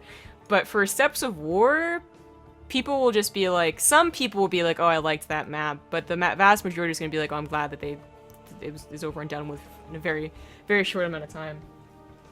So, I don't know. It's one of those small maps again, just because any map before 2013? I don't know when Alterzim came in the map pool, to be honest, is going to be small compared to everything else. So, I didn't see like a TLO hosting us. That happened recently? Oh, did TLO give us a host? What's up, TLO? And Wardy gave us a host too. I didn't see either of those come up in Twitch alerts. Yeah, well, I know I saw some other streamers have problems with this, and we've been hosting people that haven't noticed us hosting them either, so thank you, TLO and Wardy. You guys are awesome, and I'm sorry that we missed it. I don't know how long ago that was, but what's up to both the viewers of each, if you're still around. But I was going to mention, interesting, I'm talking to Crank right now about the trying to use player cameras for the Elima League monthly finals still, and I guess I want your opinion on this, because it seems a bit crazy to me, right? They want to take cameras away for big engagements so that there's more shown on screen. But I'm like, if your camera works good enough, 2 cameras in the bottom left corner of your overlay shouldn't block out any action.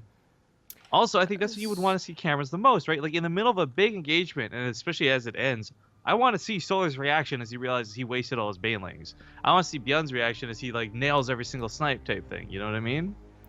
Yeah, I was fine with 2 cameras and the default overlay back when they were like first introduced, alright? So I don't think it takes enough away from the main fight to get rid of them.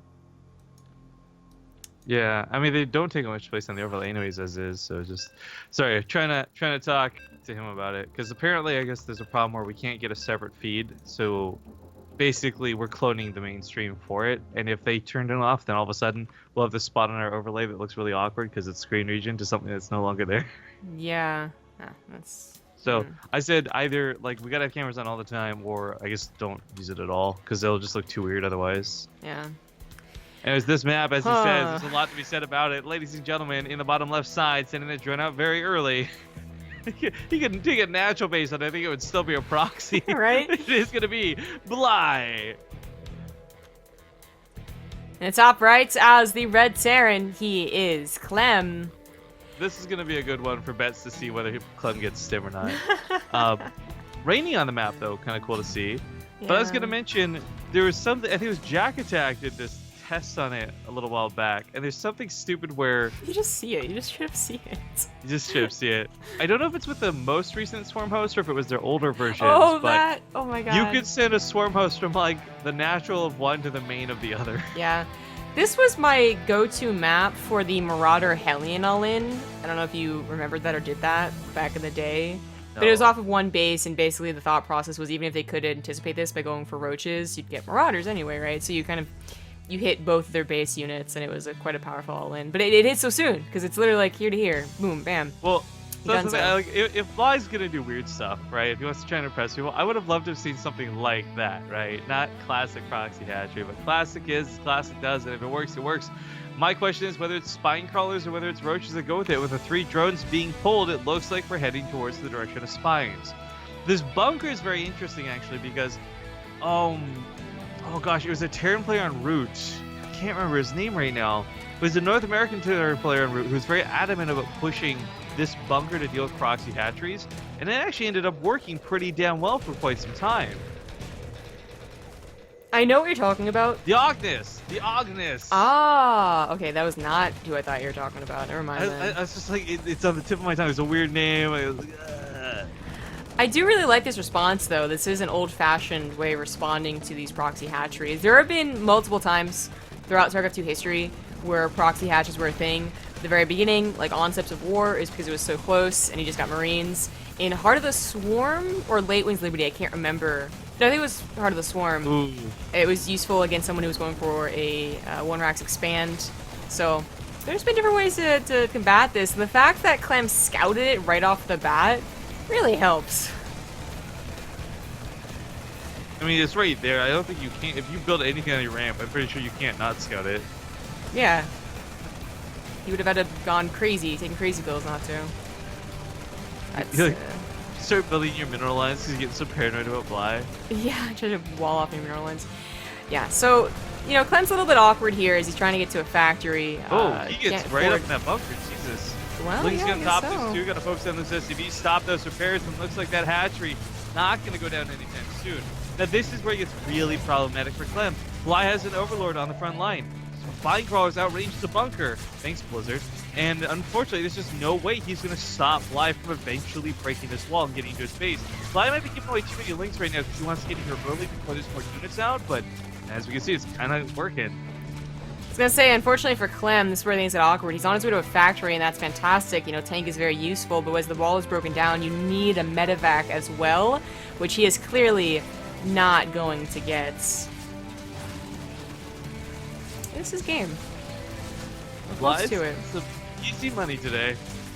I actually, so just a small note here, I did speak with Bly briefly between games, asking like, so what's his plan, just to win as fast as possible today, or are you on the long yard for like all 28, 31 games or whatever it is? And he says like he's torn, right? Because he knows that longer games increase the chance there might be notations on Maturino, but on the other hand, faster games are how he likes to play. So it is kind of interesting to see that dynamic of like potentially getting more money versus just winning straight up. Great map. Good map. Yeah. That's what GG stood for. Definitely the map. Yeah, there's a couple of different things that could have gone differently. I think Clem, you know, I think he could have gotten away with just one barracks that would have gotten his factory faster because he had enough gas but not enough minerals, as well as just holding up in the main base or committing more into the low ground. He kind of did, you know, both, and didn't have enough to take care of those spine crawlers before they get up and ready to go. So it's now 6-1. Favor Bly. Oh boy, the next map is going to be Alterzim, which at one point was considered a very big map. And for any of you that have not seen it recently, but played on it back in the day, and you're like, yeah, that was a pretty big map, what is she talking about? Just wait, alright? You get back into this, and it's not as big as you remember. She said. What? But seriously, it's like, the distance between your main and your natural is still a little wonky, but everything else is not as big as I remember. I remember, like, thinking Speedling Wars, because I was Zerg back in the day, where it was like, you know, oh, it takes so long for my speedlings to get to my opponent's base. Okay. And then Alterzim came out. And that's when we all learned what a big map was.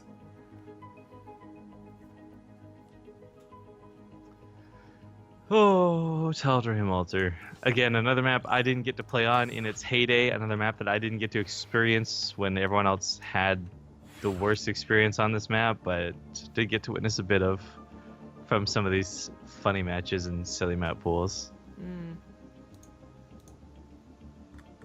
So, I know, by the way, this is completely unrelated tangent. I'm fully aware that I have a good, I want to say about 1,000, if not more, bot followers on Twitter. Combination, the porn bots and whatever fake followers we had from back in the day when someone bought us a bunch. But I'm going to put that aside for a moment, and I have the fact that I'm 6 legitimate followers away from 10,000. Looking for those 5 digits, guys. So if any of you guys are kind enough to follow me on Twitter, be forewarned, I like to shitpost and complain about things a lot. But it's also where you can find the most up-to-date information about everything us related when it comes to casting or whether we're at events hanging out. So consider following me on Twitter. I'm 6 to go, guys. Riff_Kings, RIF_KINGZ. I forgot what the letter K was there for a moment. I could tell. As a the C sound, but the harder version of it. Oh, dearie me. And of course, follow my partner ZG Gaming. She's cool too, whatever. But 10,000! Come on, guys! I'm almost there. It's fine, I'm not close to 10,000.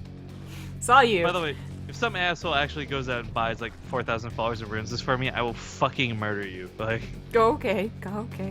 2 broken arms.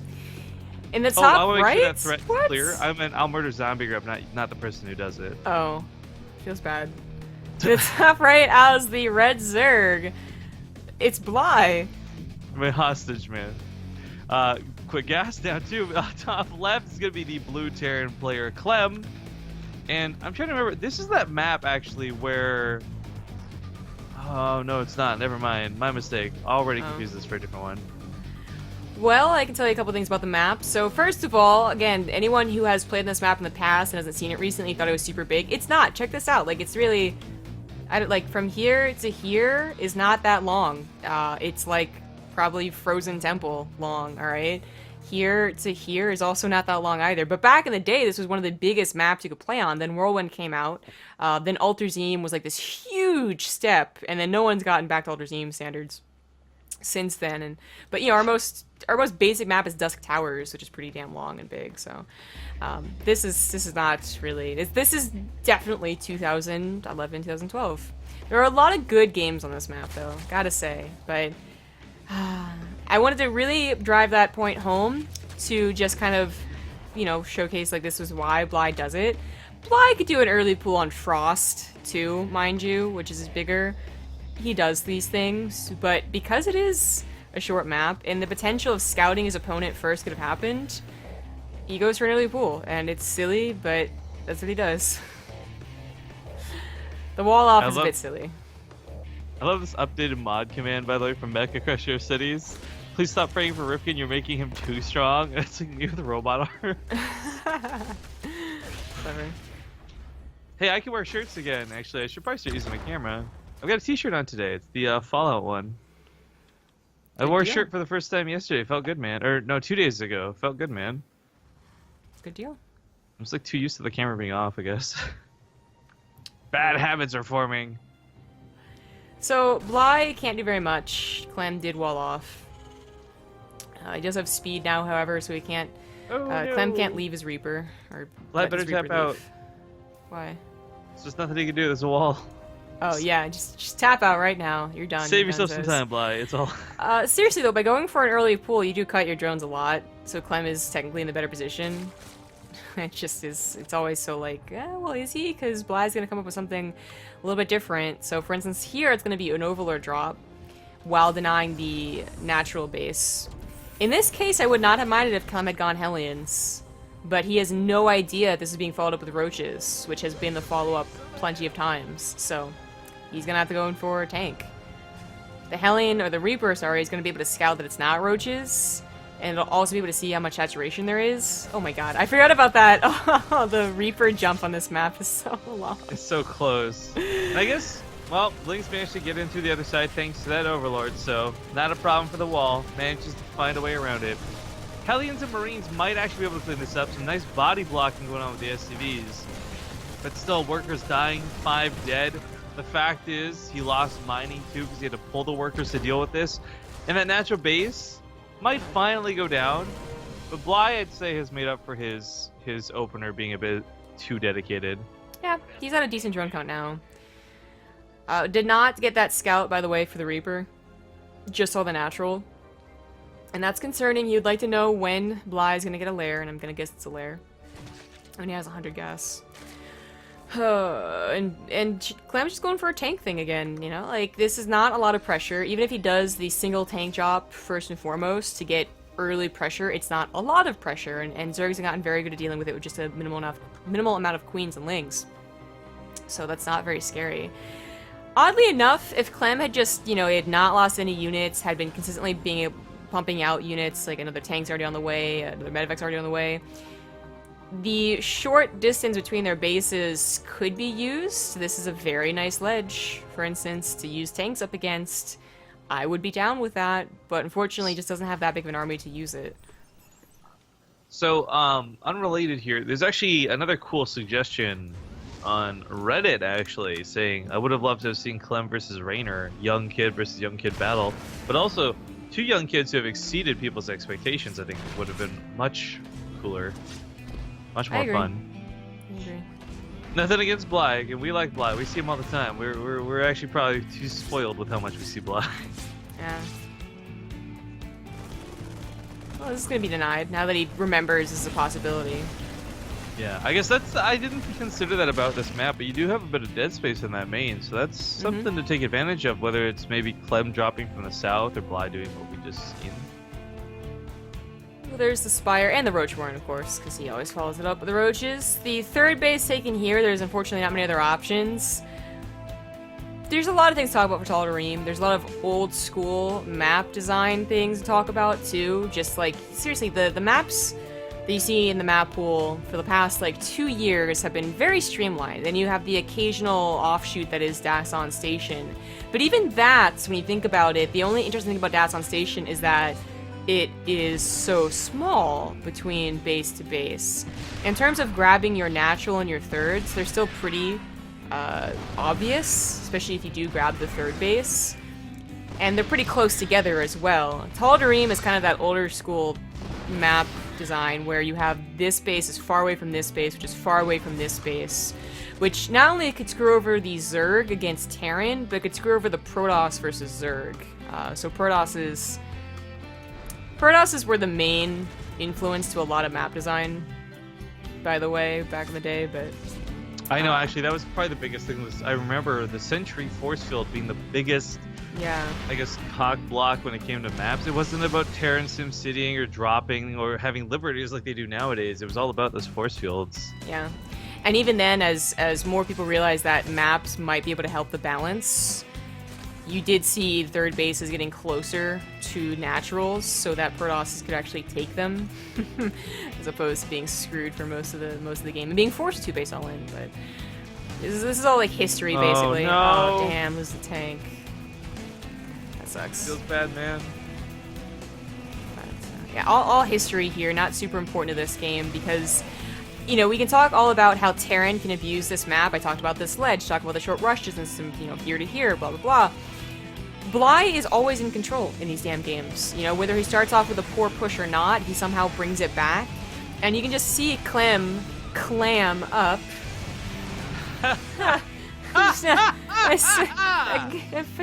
Anyway, and then Bly take advantage of it. But this might be more similar to that Zel Naga game, where he does say, like, okay, I can see how this is going to help me. These spawn positions, these little ledges, I'm going to try and use them. I'm going to try and go for it. And it could work. It really sucks that he lost a tank, though. Gotta say, 3 tanks is so much better than 2, and so on and so forth. And if he's not going to go down here, then he's going to go up here, and that is a bit more of a wide open area. But Bly is not quite ready to take a fight, and it will be a close battle if everything goes according to plan for Clem. Still trying to recover from that excellent wordsmithing you pulled off moments ago. Thanks. Using the mutas. The Liberator is pretty hardcore. That was bad for Bly. But he does clean everything up with what he gave away, so with only 1 tank, This is not really the pushing for, and one medevac, by the way. This is not exactly a super good pushing force, and Bly has a bit more time to accrue a number of roaches. Upgrades are even, and Clem still doesn't have combat shields, so don't forget about that. And medevacs will be sniped by these queens. I don't know why Bly... I don't think he should be pushing into this. Well, now his reinforcements are here, but he should have waited for his roaches on the front line. Already so many Ravagers went down. He's trying to attack from the back, too, but I think Clem has a decent shot here. It's only queens and Ravagers left over. If he had a third tank, I'm telling you, it already be game. But Bly's trying to hold on. He's at less army supply, though, with inferior units soon. Once combat shield finishes up.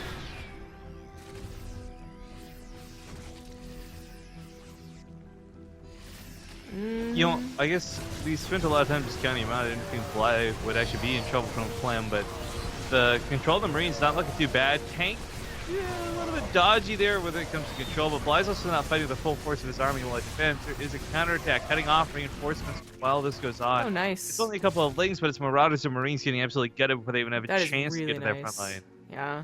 The lings in the front line would have also helped a lot, but the reinforcement cutoff was pretty important.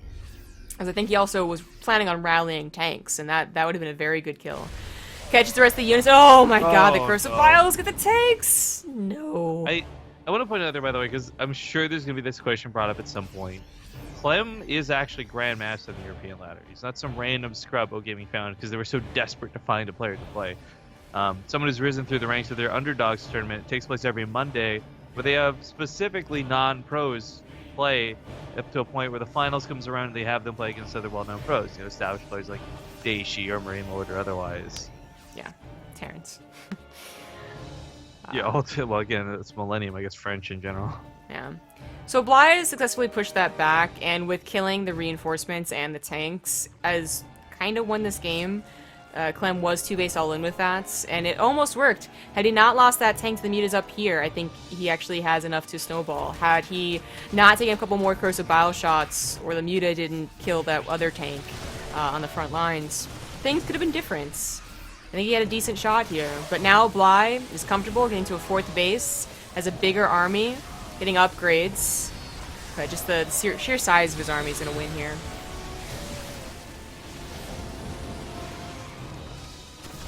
Yeah, the medevac tank loss was, I think, what finally was the linchpin to have this go that direction. I mean, because I want to be perfectly clear about this. Clem was actually doing a really scary push, and Bly was getting beaten back by it. And the argument might now be, well, it's because he was focused elsewhere. Sure, maybe, but at the end of the day, this is probably one of the better-looking games Clem's had. I will say, perhaps even better than the actual game he won, mostly because he stopped early defense, dealt with lings early on, the drop didn't kill him, and this map being what it is, I expected Bly to be really just dominating. He had control for a lot of the game, sure, but Clem actually had a point where it looked dangerous for Bly. Yeah, GG's get thrown down, and now that sends us to yet another victory for Bly. What are we? Is it 7-1 now, or what? I don't even know what the score is. That is correct. I need like a sticky note to put on my computer. It'll just constantly remind me. 7-1. Yeah, I'm gonna forget to update the score at one point, and it's gonna be. I know we're gonna get over. lost. Well, as long as 3 minutes ago you has it right, we'll at least have the overlay to fall back on. It's true. The next map is going to be Antiga Shipyard. Spelled a little bit incorrectly, but you get it. 7-1. That's 8. Okay. Yeah, okay. Yeah, we're good. Yeah, should be getting to that. Antiga Shipyard. Oof, there's a lot to talk about that map. I hated this map back in the day. Although this was I feel like everyone's go-to map to play on. It was, yes. I don't remember what else was in the map pool to make it so. I guess for me, this is the map that taught me what Blink Stalkers were. Oh, nah. So for me, it's what taught me what Broodlord Infestor was. The most out of any other map. You got to macro. I didn't. I was too busy dying to Blink Stalkers. I don't know. That was not the point in time where Blink Stalkers are super abusive because the Mothership Core wasn't invented yet. You had to actually wait for an observer. That was the observer, yeah. Or War Prism, I suppose. And it's really in Heart of the Swarm where Blink Stalker all-ins were not just powerful as an all-in, but as like something you do every single game, and they could expect it, and you still wouldn't be able to defend against it.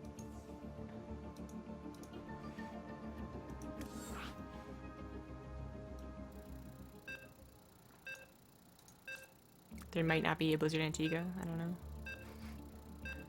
Sometimes the Blizzard search, by the way, the Blizzard search is just terrible. Oh, fuck, I didn't even realize the title of this map. Check this out, guys. Is like someone rolled their face across the keyboard and managed to spell ESL, MLG, IPL, and ASL. I feel like this is going to be a troll map. Right? Me too. You have so many fucking names. Yeah, look, you spawned in the gold base.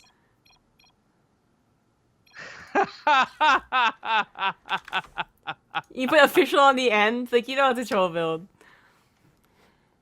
So as I was saying, fucking terrible. The Antiga Shipyard actually does not show up the way that I was complaining about beforehand, so he's not wrong about that.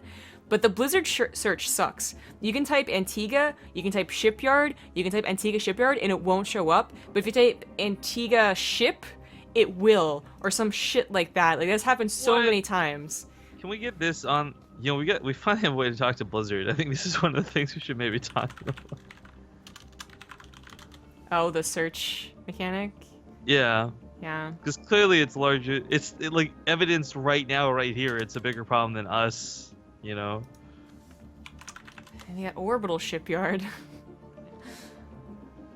Yeah, I don't think... I'm getting more Antiga Shipyards if I just type in Antiga, but not official. Zerg improved? I don't know, that's scary. It was already a pretty okay Zerg map. Because it was Brood and Infestor back in the day. WCS, Antiga Shipyard tie. So, I'm not gonna phrase this in an accusatory manner, but you've had really good players like Pulse.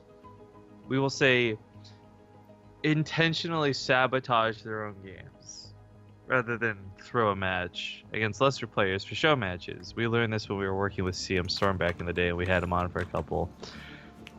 The thing I like about Bly is at least I know we're not going to have him do something like that. Like, there's some jokes being made in chat right now, like Bly needs to toss a couple of games out there, give him a bone and whatever, but no, I really think Bly should go hard, and I think he should just try and dominate this as badly as he can, because apparently the prize pool is split based on the amount of wins you have, not just winning, period. So more wins means more money, and there's no reason for him to cut Clem any slack whatsoever. Yeah.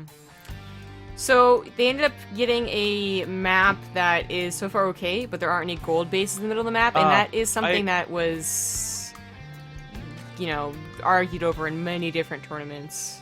I want to point out too, by the way, that Clem didn't make any attempt to indicate that he had spawned at a gold base and that they should remake the game. It was Bly who was like, oh yeah, so this can happen on the map. I've played this, like, you know, apparently once and ever. Yeah. Like, I'm wondering would Clem have just been, like, happily sitting there like, oh, I got a gold base, cool. And not because he's a scumbag player, because he's inexperienced compared to Bly. He wouldn't know that that was a problem. Like, you would go into that map thinking, like, oh, I guess this is how it was intended. He did say LOL, so I'm pretty sure he knew it was not correct. And well, top left on what looks to be an okay map, it is the red Zerg, Bly. And his opponent in the bottom right, 1 point on the board, it is the blue Terran, Clem. Of course, Fear Dragon's in chat talking about, I guess what we were talking about, the good old days when Antiga Shippers in the ladder map pool.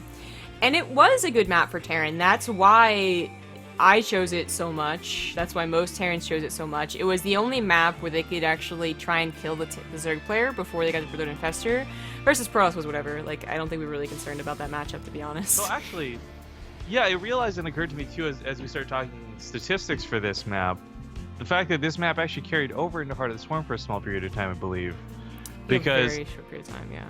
Right, because I wasn't really a Wings of Liberty player. At least not esports player. I was a arcade / single player user at the time. So I never really experienced this in Wings of Liberty days. So for me, my beef with this map definitely, I think, was Heart of the Swarm when Blink became more of a thing and the map started being more conducive to it. We started seeing Polar Knights and other things arise through each season of the ladder. So that might be why our experiences are so vastly different, just the times in which both of us were playing the map at. Yeah.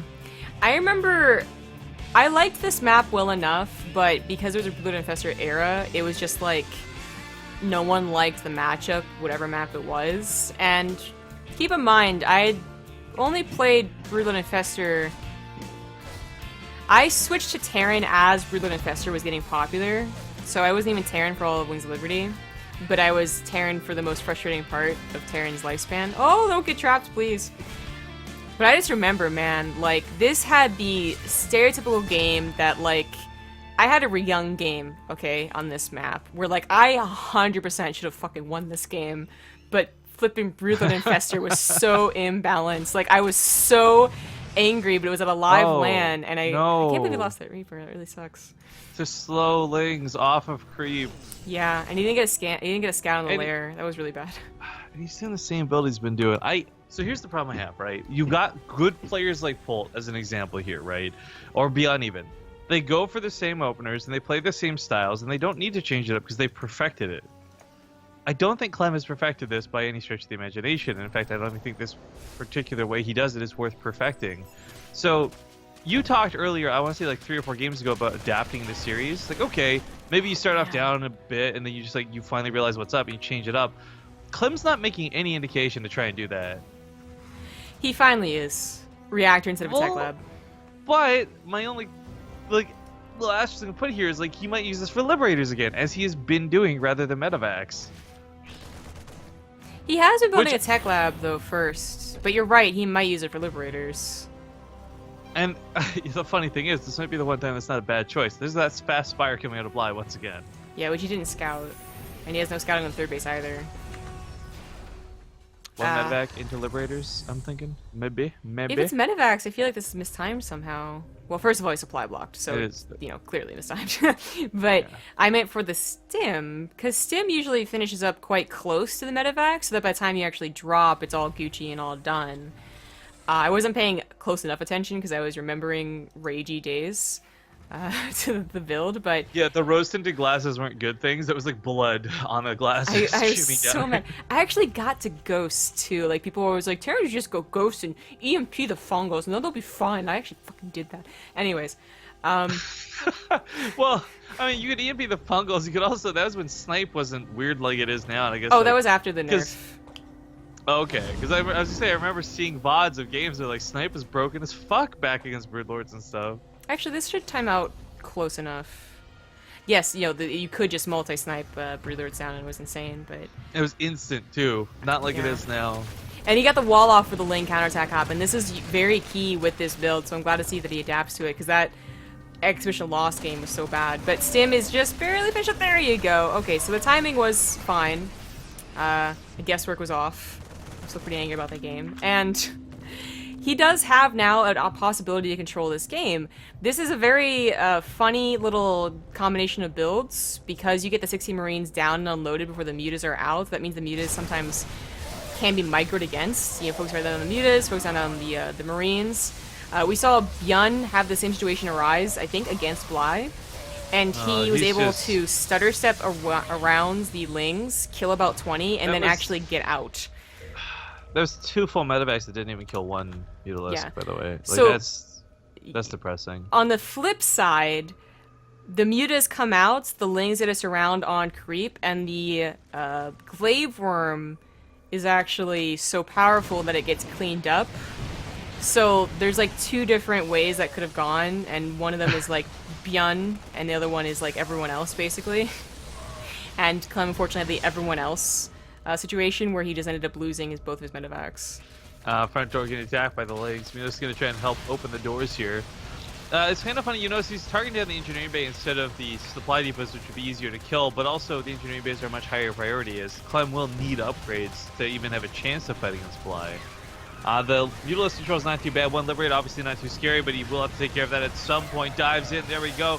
Lings down top of the Marines, broke that depot, taking a bit of splash, but it's still not going to be enough anti-air, I think, to deal with the Mutas. The focus fire from these as they dance around is so good out of Bly, and he's just going to be able to camp production. It's going to be 1 or 2 Marines spawning at a time versus the regeneration of the Mutalists. In fact, he stims them away to try and save them next to the missile turret. That's how bad this situation has gotten. But Combat Shields is sim completed. So Clem's got that much going for him. The Liberators didn't come out 2 at a time, so this is even worse. Yeah, they're like staggered. It's like 1-1 because of the supply block from earlier. Clem needed production. He needed upgrades started. He is going to fall behind in some way or another, whether that's direct damage onto his SCVs or Bly starts out-macroing him back at home. But he is flooding with Lings right now, so he's just going to end the game here. The tanks did a pretty good job taking down that Ling count, but all 1 to 4 just needs to get to the main. There's really not a lot defending. That missile turret going to try to get repaired, but he's focusing on the Liberator instead, so now there's nothing. GG. GG. Probably takes another game in the series. Okay, 8-1. And that, I believe, is going to send us into a break. The next map is Apotheosis, at least from this ladder map pool. Maybe that'll give Clem some confidence, I don't know. But yeah, we're going to go to that break. See you soon.